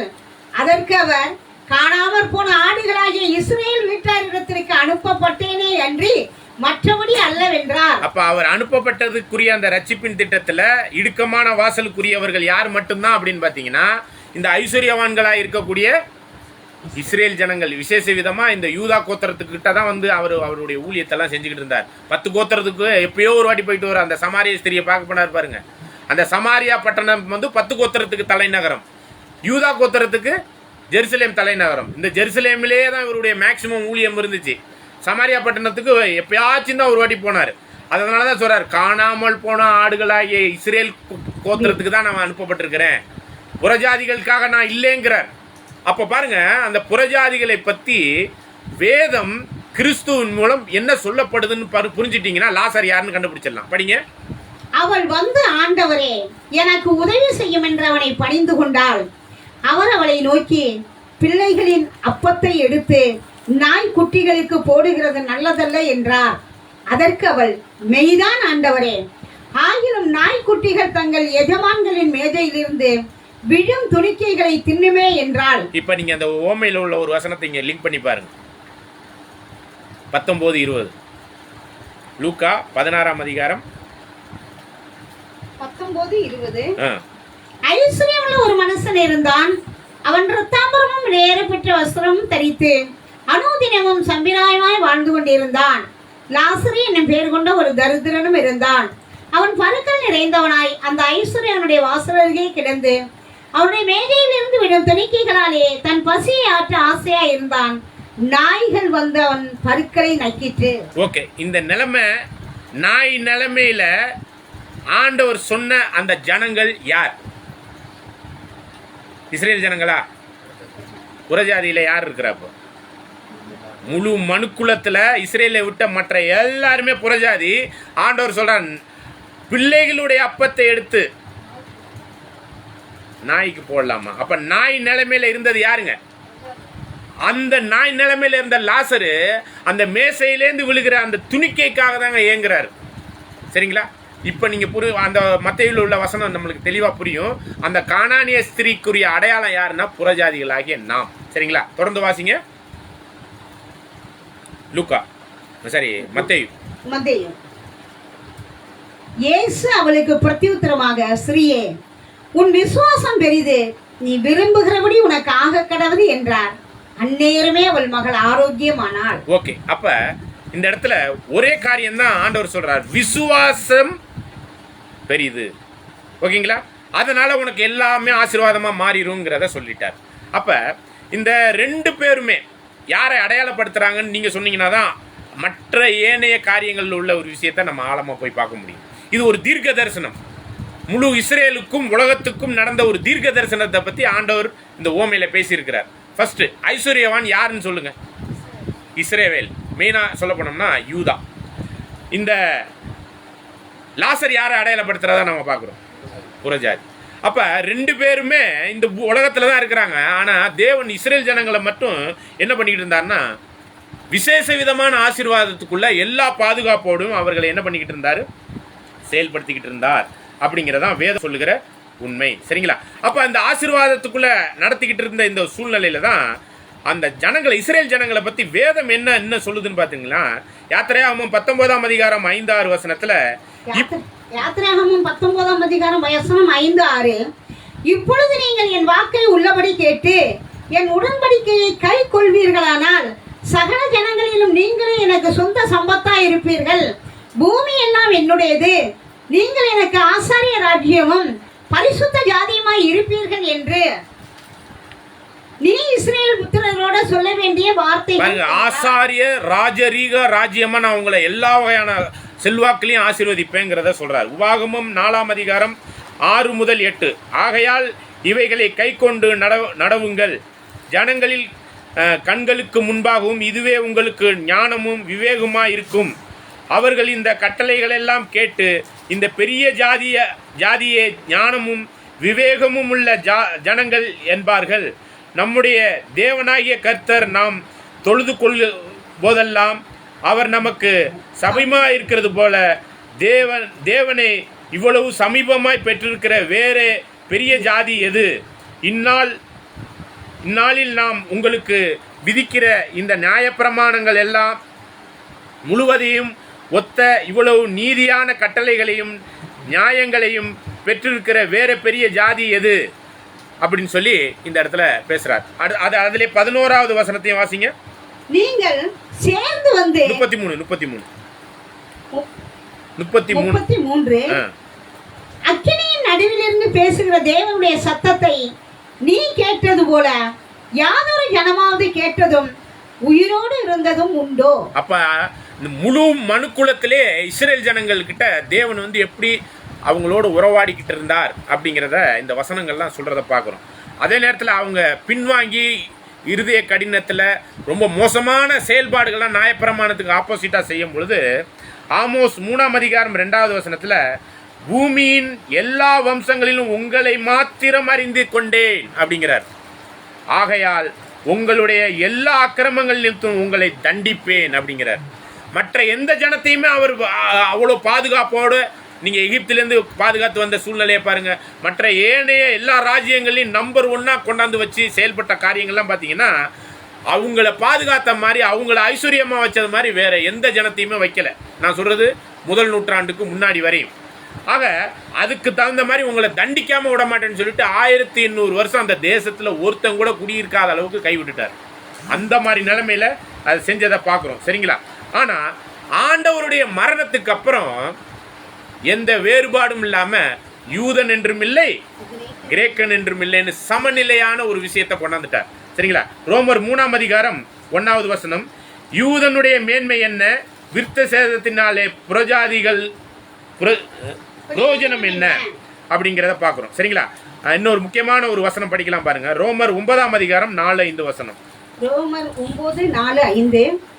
அவர்கள் இஸ்ரவேலரே, புத்திர சுவிகாரமும் மகிமையும் உடன்படிக்கைகளும் நியாயப்பிரமாணமும் தேவாராதனையும் வாக்குத்தத்தங்களும் அவர்களுடையவைகளே, பிதாக்கள் அவர்களுடையவர்களே. பிதாக்கள்னா அந்த முற்பிதாக்கள், ஆபேல் முதல் யோவான் ஸ்நானன் வரையும். படிங்க. மாம்சத்தின்படி கிறிஸ்துவும் அவர்களில் பிறந்தாரே, இவர் என்றென்றைக்கும் ஸ்தோத்தரிக்கப்பட்ட சர்வத்திற்கும் மேலான தேவன். ஆமென். ஆக இப்படிப்பட்ட மகத்துவமுள்ள வாக்குத்தத்தங்களையும் பாதுகாப்பையும் ஆசீர்வாதங்களையும் பெற்ற ஜனங்கள் யாருன்னா இஸ்ரேல் ஜனங்கள் அப்படிங்கிறத பார்க்குறோம். ஆனா இங்கே அவர்களுடைய வீடு அப்படின்னு சொல்லும் பொழுது, மோசே தேவனுடைய வீட்டில் எங்கும் உண்மை உள்ளவனா இருந்தானா, அங்கே யாருடைய வீட்டில் வேலை பார்த்துக்கிட்டு இருந்தார் மோசே? இஸ்ரேல் ஜனங்கள் என்னும் அந்த தேசம் என்கிற அந்த வீட்டில் தான் வேலை பார்த்துக்கிட்டு இருந்தார். உண்மை உத்தமமான அந்த வேலையை பார்த்தார். சரிங்களா? அந்த வீட்டினுடைய காரியத்தில் தான் எபேசியர் 2ஆம் அதிகாரம் 12 முதல் 13 வசனத்தை நம்ம வாசிக்கலாம் பாருங்க. எபேசியர் 2ஆம் அதிகாரம் வசனம் 12-13. அக்காலத்திலே கிறிஸ்துவை சேராதவர்களும் இஸ்ரேலுடைய காணியாட்சிக்கு புறம்பானவர்களும், இஸ்ரேலினுடைய காணியாட்சிக்கு அவர்களுடைய வீட்டுக்கு புறம்பானவர்களும், வாக்குத்தத்தத்தின் உடன்படிக்கைகளுக்கு அந்நியரும். பாருங்க, அந்த வீட்டுக்கு வெளியில இருந்து தான் அந்த லாசர் என்ன பண்ணிட்டு இருக்காரு? ஏதாச்சும் ஒரு தெய்வீக அந்த ஆசீர்வாதத்தின் அப்பம் கிடைக்குமா, அந்த மேசையில இருந்து ஏதாச்சும் விழுவுமா அப்படின்னு வெளியில இருந்துகிட்டு தான் இயங்கிக்கிட்டு இருந்தார். ஏன்னா எல்லா ஜனங்களும் அவங்கள பாக்குறாங்க, எல்லா ஆசீர்வாதமும் கிடைக்குது. ஆனா புறஜாதிகளுக்கு இல்ல. தொடர்ந்து வாசிக்கலாம் பாருங்க. நம்பிக்கை இல்லாதவர்களும் இவ்வுலகத்தில் தேவனற்றவர்களுமாய் இருந்தீர்கள் என்று நினைத்துக் கொள்ளுங்கள். உண்மையான தேவனை அறியாதவர்களும் தெரியாதவர்களும் உணராத நிலைமையில தான் நம்ம இருந்துகிட்டு இருந்தோம் அப்படிங்கறத புறஜாதியினுடைய கூற்றாக இங்க பாக்குறோம். 14வது வசனம் வரையும் படிங்க. முன்னே தூரமாயிருந்த நீங்கள் இப்பொழுது கிறிஸ்து இயேசுவுக்குள் கிறிஸ்துவின் ரத்தத்தினாலே சமீபமானீர்கள். பாருங்க, முன்பு நீங்க என்ன ஆயிட்டீங்க? தூரமா இருந்தீங்க, வீட்டுக்கு வெளியில இருந்தீங்க. இப்பொழுது கிறிஸ்து இயேசுவுக்குள் கிறிஸ்துவின் ரத்தத்தினாலே சமீபமானீர்கள், பக்கத்துல வந்துட்டீங்க. சரிங்களா? அப்ப கிறிஸ்து இயேசுவினுடைய மரணத்துக்கு அப்புறம் தான் யூதன் என்றும் இல்லை, புறஜாதியாகிய கிரேக்கன் என்றும் இல்லை, எல்லாத்தையும் சமநிலை பிரமாணத்துல கொண்டாந்தார். சரிங்களா? அப்ப அவருடைய மரணம் தான் எதை அடையாளப்படுத்துது அப்படிங்கறத இந்த இடத்துல நம்ம புரிந்து கொள்ள வேண்டும். சரிங்களா? இங்கே ஐஸ்வர்யவானும் இந்த லாசரும் செத்தாங்கன்னு சொல்லப்படுது இல்லையா? செத்தாங்க. செத்தவனே தேவதூதர்கள் ஆபிரகாமினுடைய மடிக்கு கொண்டு போகப்படுறார். யார? லாசர். புறஜாதியானவர்கள் ஆபிரகாமினுடைய மடி எதை அடையாளப்படுத்துது அப்படின்னு பார்த்தீங்கன்னா, இந்த இடத்துல விசுவாசத்தினால் நீதிமான் பிழைப்பான். இப்ப இந்த கானானியஸ்தரு கிட்ட சொல்லப்பட்ட விஷயம் என்னது? எல்லா ஆசீர்வாதக்கும் புறம்பாக்கப்பட்ட அந்த லாசர் குரூப்பை பத்தி என்ன சொல்லப்படுதுங்க? உன் விசுவாசம் பெரிது. அதனால அந்த விசுவாசத்தினால் நீதிமான் ஆக்கப்படுறாங்க. நீதிமான் ஆக்கப்படுற அந்த நிலைமையில தான் விசுவாசத்தினால் நீதிமான் உயிரடைகிறான், பிழைக்கிறான். பிழைக்கிறான்னு என்னங்க அர்த்தம்? ஜீவன் பெறுகிறான். சரிங்களா? அப்ப அவர்கள் முழு மனுக்குலமே ஆதாமுக்குள் மரணத்துக்குள்ள போகும்போது இந்த மோசையின் மூலமா இஸ்ரேல் ஜனங்களுக்கு விசேஷ விதமான நியாயப்பிரமாணங்களை கொடுத்து இதுல பிழைச்சிக்கங்க.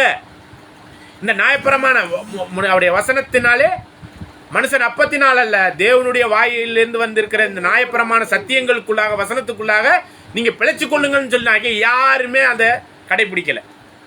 அதனாலதான் அவங்க என்ன பண்ணப்பட்டாங்க? கைவிடப்பட்டார்கள். சரிங்களா? ஆனா அந்த நியாயப்பிரமாணம் முழுவதையுமே யார் நிறைவேற்றி முடித்தா அப்படின்னு பார்க்கும்போது, கிறிஸ்து சிலுவையின் மரணத்துல எல்லாத்தையும் நிறைவேற்றி முடிச்சார்.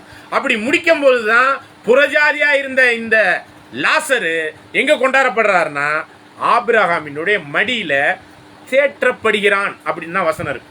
இங்க ஆபிரகாம் யாரை அடையாளப்படுத்துறதா நம்ம வச்சுக்கலாம்? ஆபிரகாமினுடைய மடி. ஆபிரகாம் பிதாவின் மடியை எடுத்துக்கலாமா? ஆபிரகாமுக்கு வசனத்தின் அடிப்படையில் ஒரு விஷயம் சொல்லப்பட்டிருக்கு.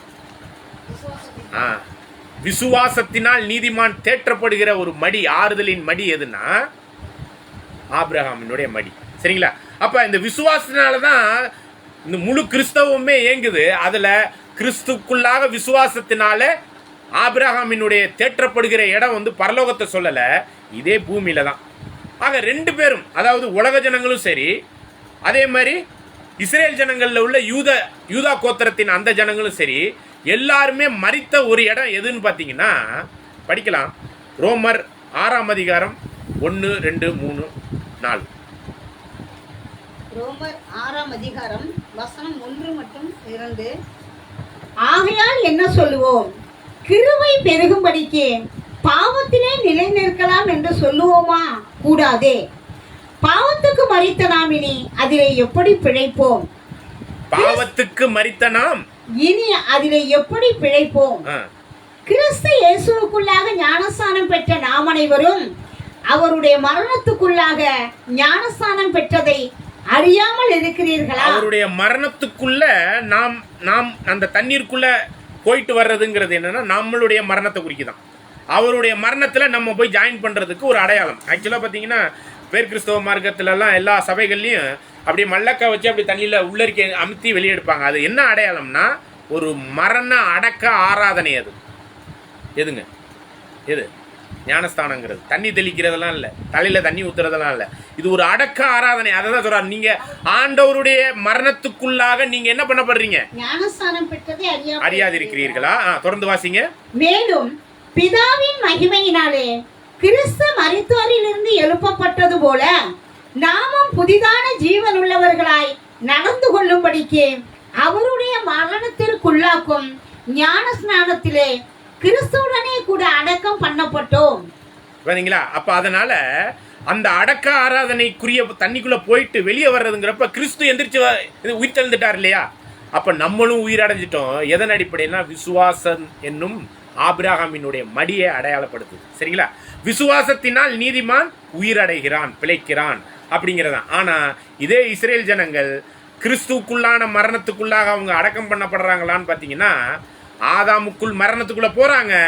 ஆனா கிறிஸ்துவுக்குள் விசுவாசம் இல்லாதனால அக்னி உள்ள ஒரு ஸ்தலமாகிய பாதாளத்தில் வேகிறார்கள். அதுதான் பாத்தீங்கன்னா 70 ஏடியில அங்கே கட்டப்பட்டிருந்த ஆலயம் தரைமட்டமாகுது. முழு உலகத்திற்கு செதறி போனாங்க. அவங்க வாழ்க்கையே நெருப்புல இருந்த மாதிரி இருந்துச்சு 1800 வருஷம். அதனாலதான் ஆண்டவர் சொல்றார் மத்தேயு 23ஆம் அதிகாரத்துல 35 வருஷத்துல, கோழி தன் குஞ்சுகளை எத்தனையோ முறை கூட்டி சேர்க்கறதுக்கு அரவணைச்சு நான் பார்த்தேன், நீங்களோ மனதில்லாம போயிட்டீங்க, உங்கள் வீடு உங்களுக்கு. அதுதாங்க 70 ஏடியில முழு இஸ்ரேல் ஜனங்களும் முழு உலகத்துக்கும் செதறி போயிட்டாங்க. அந்த நாடே இல்லாம செதறி அந்த கைவிடப்பட்ட நிலைமை. ஆமோஸ் வசனத்துல படிச்சோம்ல, உங்களை நான் தண்டிக்காம விட மாட்டேன், எந்த அளவுக்கு நான் ஆசீர்வதிச்சனோ அந்த அளவுக்கு உங்களை தண்டனைக்குள்ள கொண்டு போவேன்னு சொல்லக்கூடிய அந்த துன்பமான துயரமான அந்த சூழ்நிலை தான் எதற்கு அடையாளமா இருக்குன்னா, அந்த ஐஸ்வர்யவான் போய் இருக்கிற அந்த ஹேட்ஸ் அப்படிங்கிற நெருப்பு மயமான அந்த சூழ்நிலையை சொல்லப்படுது. சரிங்களா? அப்ப இவர்கள் இருவருக்கும் நடுவில் இருந்த அந்த பிளவு எதற்கு அடையாளமா இருக்கு அப்படிங்கும் போதுதான் நம்ம அந்த எபேசியர் 2ஆம் அதிகாரத்துல 13 வரையும் படிச்சீங்களா? 14 வரையும் படிச்சிருங்க.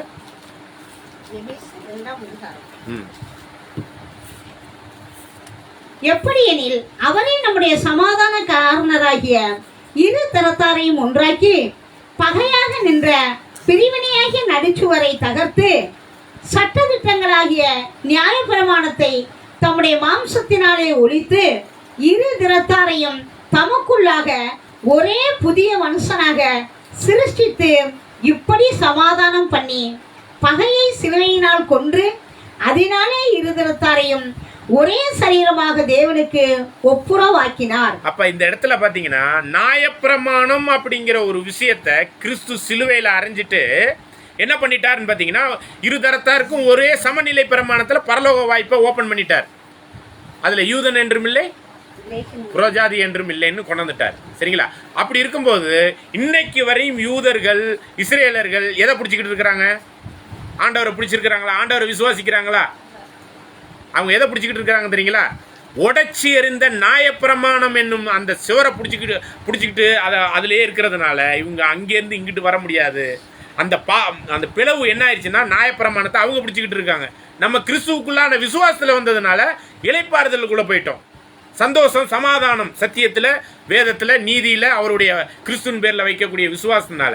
இதே யூதர்கள் என்ன ஆயிட்டாங்கன்னு பார்த்தீங்கன்னா, நியாயப்பிரமாணத்தை பிடிச்சிக்கிட்டு நியாயப்பிரமாணத்தை தெளிவாக வேதத்தின்படி ஆராய்ச்சி பண்ணாங்கனால யாரை பற்றி தான் சொல்லிக்கிட்டு இருக்குங்க? கிறிஸ்துவை பற்றி தான் சொல்லுது. அதை தெளிவாக ஆராய்ச்சி பண்ண முடியலை, அவங்களுக்கு தெரியலை. அவங்க அந்த நியாயப்பிரமாணத்தை பற்றி இன்னைக்கு வரையும் பிடிச்சிக்கிட்டு கிறிஸ்துவை என்ன பண்ணல, இன்னைக்கு வரையும் அதை உடச்சி சமமாக்கிட்டாரு. ஆனால் அவங்க அதை பிடிச்சிக்கிட்டு இருக்கிறதுனால இங்கேருந்து அங்கே போக முடியாது, அங்கேருந்து இங்கே வர முடியாது.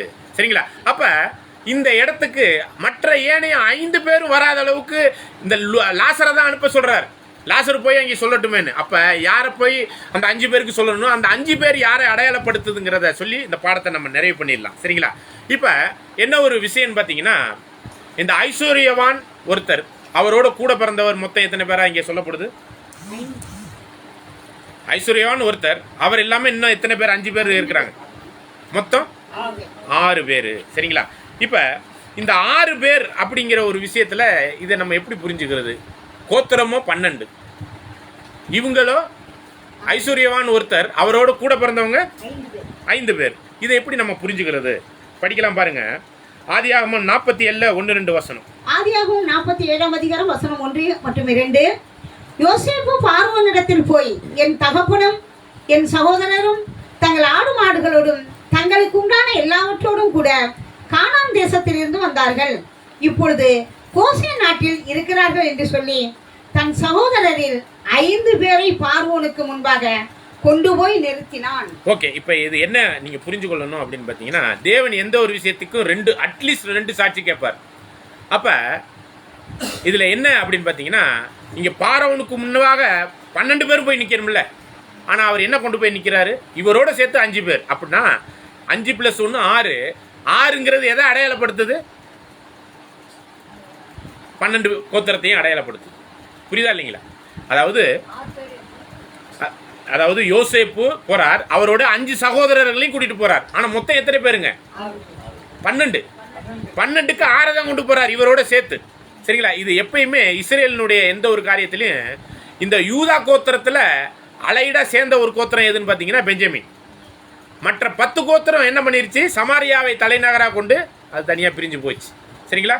சமாரியாவுக்கு ஊழியத்துக்கு ஒரு முறை போயிருக்கிறார் ஆண்டவர். சரிங்களா? அநேக முறை போனதில்லை. அந்த சமாரியா ஸ்திரீ கிட்ட சொல்லுவார் இல்லையா அந்த காரியங்கள். சரிங்களா? அப்போ இதுதான் என்னன்னு பார்த்தீங்கன்னா, யூதா கோத்திரம்ங்கிறது ஆண்டவர் 1ஆம் வருகையில் வந்திருக்கும் போது தேவனுடைய எல்லா வகையான பாதுகாப்பில் எல்லா உலக ராஜ்யங்கள் இருந்தாலும் தெய்வீக பாதுகாப்பில் யூதா கோத்திரத்தை மட்டும் வச்சிருந்தார். அதோட யார் சேர்ந்திருந்தா?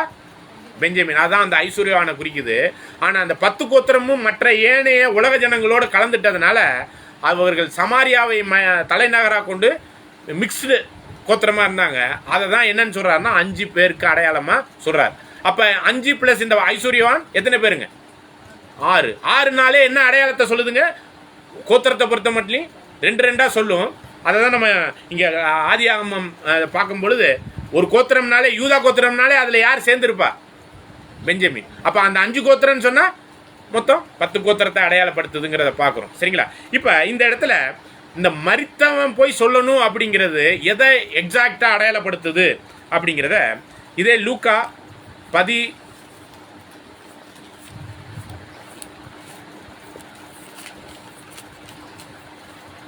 15ஆம் அதிகாரத்தில் கெட்டகுமாரன் உவமையை குறித்து நீங்கள் படிச்சிருக்கலாம். 31, 32 படி.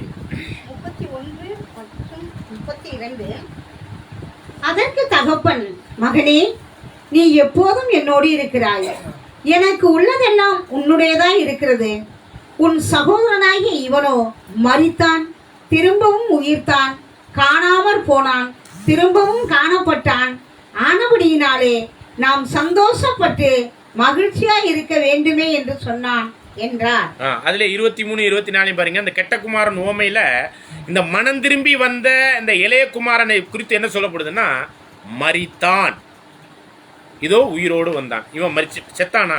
இது வந்து ஒரு ஓமையில் சொல்லப்பட்ட ஒரு காரியத்துல மரித்தான், இவன் என்ன ஆனா திரும்பவும் உயிர்த்தான் சொல்லப்படுது. அப்ப இவன் உண்மையிலே செத்தானான்னு நான் கேட்கிறேன்.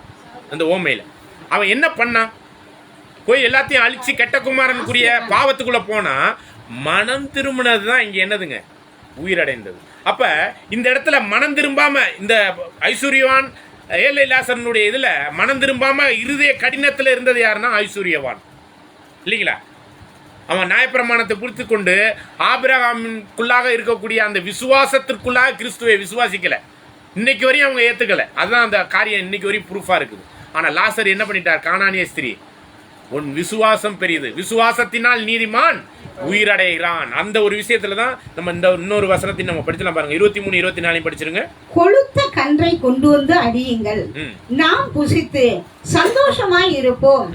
என் குமாரனாகிய இவன் மரித்தான், திரும்பவும் உயிர்த்தான். ஓகேங்களா? அப்ப இது என்ன சொல்லப்படுதுன்னா, கொழுத்த கன்றை கொண்டாந்து அடிங்கன்னா, இந்த கொழுத்த கன்று பாவ நிவாரணை நாளினுடைய பலிக்கு ஒரு கொழுத்த கன்றை தான் கொண்டாந்து அடிப்பாங்க.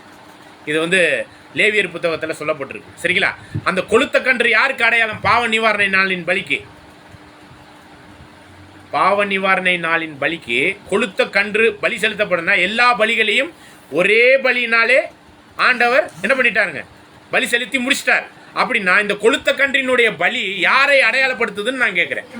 கிறிஸ்து இயேசுவினுடைய பலி அடையாளப்படுத்துது. ஆக இங்க தகப்பன் ஸ்தானத்துல இருந்து இந்த கெட்ட குமாரனுக்காக யாரை அடிச்சு வச்சிருக்கிறாராம்? அவருடைய ஒரே பேரான குமாரன் இங்க கொழுத்த கன்று போல் அடிக்கப்பட்டிருக்கிறார். இவன் மரித்தான், ஆனா என்ன இருக்கிறானா? திரும்பவும் உயிர். அப்ப இந்த மரித்ததும் உயிரடைதல்ங்கிறது ஓமையின் அடிப்படையில உண்மையிலே லிட்டரலா லாசரோ ஐஸ்வர்யவானோ செத்ததை பத்தி சொல்லவில்லை. அப்ப யாரை பத்தி சொல்லப்பட்டிருக்குங்க இதுல? கிறிஸ்துவினுடைய மரணத்துக்குள்ளாக முழு மனுக்குலமும் உயிரடைவதை பத்தி சொல்லப்பட்டிருக்கு. அதுல நாம் இணைந்தோம்னா தான் உயிரடைய முடியும். இல்லைன்னா ஆதாமினுடைய மரணத்துக்குள்ளாக இன்னைக்கு வரையும் இஸ்ரேல் ஜனங்கள் கிறிஸ்துவை ஏற்றுக்கொள்ளாத வரையும் அவர்கள் உயிரடைவதற்கான வாய்ப்பு இல்லை. ஆனா ஃபியூச்சர்ல அந்த ஹைவேல அவங்க வர்றதுக்கான வாய்ப்பு இருக்கிறத நம்ம பார்க்கிறோம். சரிங்களா? அப்ப இந்த மோசேயும் மற்ற ஏனைய தீர்க்கதரிசிகளும் இருக்கிறாங்க அந்த 5 பேருக்கு. அப்படின்னா அந்த 10 கோத்திரத்துக்கு அப்படின்னு பார்க்கும்பொழுது இந்த மோசேயும் தீர்க்கதரிசிகளும் எதை அடையாளப்படுத்துறாங்க அப்படின்னு பார்க்கும்பொழுது எதை அடையாளப்படுத்துறதா நம்ம எடுத்துக்கலாங்க? மோசேயும் மற்ற ஏனைய தீர்க்கதரிசிகளும் எதை அடையாளப்படுத்துறதா நம்ம எடுத்துக்கலாம்? ஏன்னா இது வந்து 10 கோத்திரத்துக்கு தான் அடையாளமா சொல்லப்பட்டிருக்கு. இந்த மோசேயும் என்னது மற்ற ஏனைய தீர்க்கதரிசிகள் வந்து 10 கோத்திரத்துக்கு அடையாளமாக தான் சொல்லப்பட்டிருக்கு. அவங்களுக்கு இவர் மோசையும் தீர்க்கதரிசிகள் இருக்கிறாங்க. அவங்க சொல்றத என்ன பண்ணட்டும், கேட்கட்டும் அப்படின்னு சொல்லும் போது மோசையும் தீர்க்கதரிசிகள் எல்லாரும் உயிரோட இருக்கிறதுக்கான சூழ்நிலை இருக்குதுங்களா? யோவான் 9ஆம் அதிகாரம் 27, 28, 29 படிங்க. யோவான் 9ஆம் அதிகாரம் வசனம் 27, 28. அதுல என்ன சொல்றாருன்னா, ஒரு பிறவிக்குருடனை ஆண்டவர் சரி பண்ணிட்டார். அவனை கூப்பிட்டு தனியாக யூதர்கள்லாம் கேட்குறாங்க, நீ எப்படி சரியாயிட்ட அப்படின்னு கேட்கும் பொழுது அதுக்கான நிகழ்வுல உள்ள ஒரு விஷயத்தை தான் இங்கே பார்க்குறோம். படிக்கலாம் பாருங்க. அவன் பிரதியுத்தரமாக, முன்னமே உங்களுக்கு சொன்னேன், நீங்கள் கேளாமற் போனீர்கள், மறுபடியும் கேட்க வேண்டியது என்ன? அவருக்கு சீசராக உங்களுக்கும் மனதுண்டோ என்றான். பாருங்க, அந்த பிறவிக்குருடன் கண்ணடைஞ்ச பிறகு திரும்ப திரும்ப துருவி கேட்குறாங்க, உன்னை எப்படிப்பா சரி பண்ணாரு அவர் அப்படின்னு யூதர்கள். அப்படி கேட்கும்பொழுது தான் அவர் என்ன சொல்றாருன்னா, நான் எத்தனை வாட்டி உங்களுக்கு சொல்றது புரியலையா அப்படின்னு சொல்றாரு. அப்ப நீங்க ஆண்டவருக்கு சீசர் ஆகிறதுக்காக என்கிட்ட கேட்டுக்கிட்டு இருக்கீங்களா? டைரக்டா போய் அவர்கிட்ட போய் கேட்டுருங்க அப்படிங்கிறாரு. படிங்க. அப்பொழுது அவர்கள் அவனை வைது, நீ அவனுடைய சீசன், நீ இயேசு கிறிஸ்துவினுடைய சீசன் அப்படின்ட்டாப்ல. யாரு? யூதர்கள். படிங்க. நாங்கள் மோசேயினுடைய சீசர். பாருங்க, இப்ப மோசே அங்க உயிரோட இருக்கிறாரு. அப்ப மோசே எழுதி வச்ச நியாயப்பிரமாண ஆதியாகமம் முதல் மல்கியா புத்தகம் வரை உள்ள எல்லா தீர்க்க தரிசனமும் புக்கா பைபிளா எல்லாமே யார்கிட்ட இருக்குங்க? இஸ்ரேல் ஜனங்கள்கிட்ட இருக்கு. அதை படிச்சாலே யாரை பத்தி தான் சொல்லுதுங்க? யோவான் 5ஆம் அதிகாரம் 39 வேத வாக்கியங்கள் பழைய ஏற்பாட்டை ஆராய்ந்து பாருங்கள், அவைகளால் நித்திய ஜீவன் உண்டு என்று எண்ணுகிறீர்களே, என்னை குறித்து சாட்சி கொடுக்கிறவைகளும் அவைகளே. அப்ப மரித்தோர்லேருந்து புறஜாதியிலேருந்து ஒருத்தன் போய் இஸ்ரேலுக்கு சத்தியம் சொல்றதுனாலலாம் அவங்க மனம் திரும்ப மாட்டாங்க. அந்த பழைய ஏற்பாட்டை படிச்சாலே யாரை பத்தி தான் சொல்லப்பட்டிருக்குங்க. சரிங்களா? அதை படிச்சாலே அவங்க வந்து கிறிஸ்துவுக்குள்ள வந்துருவாங்க. இன்னைக்கு ஒரு சில பேர் கிறிஸ்தவர்களா மாறி இருக்கிறாங்க. எதை படிச்சதுனாலங்க? இந்த வேதத்தை படித்ததுனால அவங்களுக்குள்ள ஒரு சில பேர் வராங்க. ஆனால் முழு இஸ்ரேலுமே ரட்சிக்கப்படுறதுக்கு வேதம் சொல்லுது. சரிங்களா? ஆகவே இந்த பாடத்தில் நம்ம ஒரு சில எக்ஸ்ட்ரா பாயிண்ட்ஸ் எல்லாம் நம்ம விட்டாச்சு. அதை ஒருவேளை நம்ம அடுத்த கூடுகையில் நம்ம பார்க்கலாம். சரிங்களா? அந்த ஒரு சொட்டு தண்ணி என்ன அடையாளப்படுத்துது, மற்ற ஏனைய காரியங்களெல்லாம் நம்ம சிந்திக்கலாம். இதில் நம்ம என்ன புரிஞ்சுக்கிட்டோம்னா, இது ஒரு தீர்க்கதரிசன ஓமை. இது முழு இஸ்ரேலினுடைய வரலாறை சொல்லக்கூடிய ஒரு ஓமை. சரிங்களா? தேவன் எப்படி அந்த இஸ்ரேல் ஜனங்களை கட்டி அணைத்து அதை தூக்கி அதை உயரமாக வச்சு ராஜரீகத்திற்குரிய ஒரு ராஜாக்களாக வச்சிருந்தார் அந்த பூமியில். அவர்கள் கீழ்ப்படியாதமையின் பிள்ளைகளானதுனால அவர்களை முழுவதுமே கைவிட்டுட்டு நாய் நிலைமையில் இருந்த நம்மளை தேவன் பரலோகத்திற்குரிய உன்னதலைப்பின் பங்குக்கு எந்த சிங்காசனத்துக்கு கூப்பிட்டுருக்காரு தெரியுங்களா? இந்த பாடத்தினுடைய ஆரம்பத்தில் பார்த்தோம். ஆபேல் முதல் மல்கியா யோவான் ஸ்நானன் வரையும் உள்ளவங்க பூமியில தான் அவங்க ராஜாவாக முடியும். ஆனால் பரலோகத்தில் ராஜாவா கிறிஸ்துவின் சிங்காசனத்தில் பிதாவின் சிங்காசனத்தில் கிறிஸ்துவுக்கு அமர்ந்தது போல பரலோகத்தில் கிறிஸ்துவின் சிங்காசனத்தில் அமர போறது யார் தெரியுங்களா? ஜெயம் கொள்ளுகிற இந்த புறஜாதிக்கு தான் இந்த ஒரு வாய்ப்பு. இந்த நாய் நிலைமையில இருக்கிற நம்மளை தான் என்ன பண்ணியிருக்கிறாருன்னா, விசுவாசத்தினால் நீதிமான் பிழைக்கக்கூடிய அந்த ஒரு விஷயம், ஆபிரகாமினுடைய விசுவாசத்திற்குரிய அந்த விஷயத்துல உன்னதமான உயர்ந்த இடத்துக்கு நம்மளை தூக்குறதுக்கு திட்டம் வச்சிருக்கிறார். அவங்கள இன்னும் சொல்லப்போனா ஒரு சில வசனங்கள் இருக்கு. அவங்க அந்த மகிமையை அடையறதுக்கு அவங்க இருதயத்தை கடினப்படுத்தி நம்மளுக்கு இந்த ஒரு வாய்ப்பை ஏற்படுத்தி கொடுத்துருக்கிறாராம். ஒருவேளை அவங்க எல்லாரும் ஏத்திருந்தாங்கன்னா நம்மளுக்கு இந்த வாய்ப்பே வந்திருக்காதுங்க. சரிங்களா? ஆனால் அவங்க இருதயத்தை கடினப்படுத்தி வச்சிருக்கிறேங்கிறதெல்லாம் வசனத்தில் இருக்கு. இதை குறித்தெல்லாம் நம்ம அடுத்த கூடுகையில் இதை குறித்து தெளிவாக பார்க்கலாம். ஆக இந்த ஓமையினுடைய நோக்கம் என்னன்னா, பரலோக ராஜ்யத்தினுடைய ரகசியம் இருக்க ஒழிஞ்சு இதில் ஆத்மா செத்த ஆபிரகாம் லாசரு ஐஸ்வர்யவான்லாம் அங்கெங்கே வெந்துக்கிட்டு இருக்கிறாங்களே அதெல்லாம் இல்லைங்க. இது முழு இஸ்ரேல் தேசத்தையும் உலக தேசத்தையும் உள்ள வரலாற்றை பற்றிய ஒரு சம்பவத்தை தான் இங்கே வேத ரீதியான காரியத்தில் நீங்கள் பார்க்குறோம். சரிங்களா? அதே மாதிரி தான் கெட்டகுமாரன் ஓமையுமே அது ஒரு வகையான ஒரு வேத ரீதியான உலக வரலாற்றை கூறக்கூடிய ஒரு ஓமையினுடைய மறைபொருள் அதில் இருக்கு. அதில் யார் அந்த கெட்டகுமாரன், அதில் யார் அந்த மூத்த குமாரன்லாம் நம்ம பின்னாடி பார்க்கலாம். ஆனால் இதில் நம்ம புரிந்து கொள்ளலாம், இது எதை பற்றிய ஓமைனா, ஐஸ்வர்யவான் யூதா கோத்திரம், அந்த 5 பேர் 10 கோத்திரம் சமாரியா, இந்த ஏழை லாசர் யாருங்க? புறஜாதிகளாகிய நம்மளை தேவன் என்ன பண்ணியிருக்காருன்னா, கடைசியாக ஒரு வசனம் படிக்கலாம். வெளிப்படுத்தின விசேஷம் 3ஆம் அதிகாரம் 21வது வசனம். வெளிப்படுத்தின 3ஆம் அதிகாரம் வசனம் 21.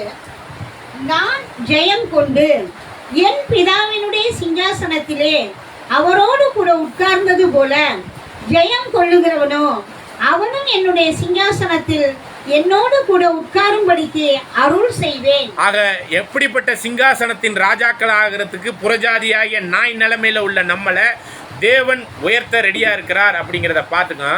அதே நேரத்தில் உயர்ந்த இடத்துல வச்சிருந்த அந்த இஸ்ரேல் ஜனங்களை தேவன் கைவிட்டு ஏறக்குறைய 1800 சொச்ச வருஷங்கள் கழிச்சு இப்பதான் ஒரு தேசம் ஆயிருக்கு. சரிங்களா? எந்த அளவுக்கு அவர்களை கை கொடுத்தாரோ அந்த அளவுக்கு கை விட்டுட்டார் இஸ்ரேல் ஜனத்தை. இன்னைக்கு திரும்பவும் கை கொடுத்து 1948 ஒரு தேசமா மாறி இருக்குன்னா அவங்களை எவ்வளவு நாள் கைவிட்டாரோ அதுக்கு உரிய ஒரு காரியத்தில் திரும்பவும் கை பிடிச்சிட்டார். இப்போ அப்படின்னா அந்த ரட்சிப்பின் காரியத்தில் நம்மளுக்கு கிடைச்சிருக்கிற இந்த வாய்ப்பு திரும்ப அவங்களுக்கு போயிடுச்சுன்னா நம்மளுக்கு அறவே அந்த வாய்ப்பு முடிஞ்சு போயிருங்க. ஆகவே இதை புரிந்து கொண்டு இந்த புறஜாதிக்கான இந்த வாய்ப்பில் நம்ம வந்திருக்கிறோம். இப்போ இந்த வாய்ப்பில் ஆபிரகாமின் மடி பைபிள் மேல் வைத்திருக்கிற மகாபரிசுத்தமான விசுவாசத்தில் நம்ம உட்பட்டோம்னா ஜீவிப்போம், உயிரடைவோம். கிறிஸ்துவுக்குள்ளான அந்த புதிய ஜீவனுக்கான வாய்ப்பில் நம்மையே ஒப்பு கொடுப்போம். தேவன் தாமே கிருபையோடு நம்மளை ஆசீர்வதித்து வழிநடத்துவாராக. ஆமென்.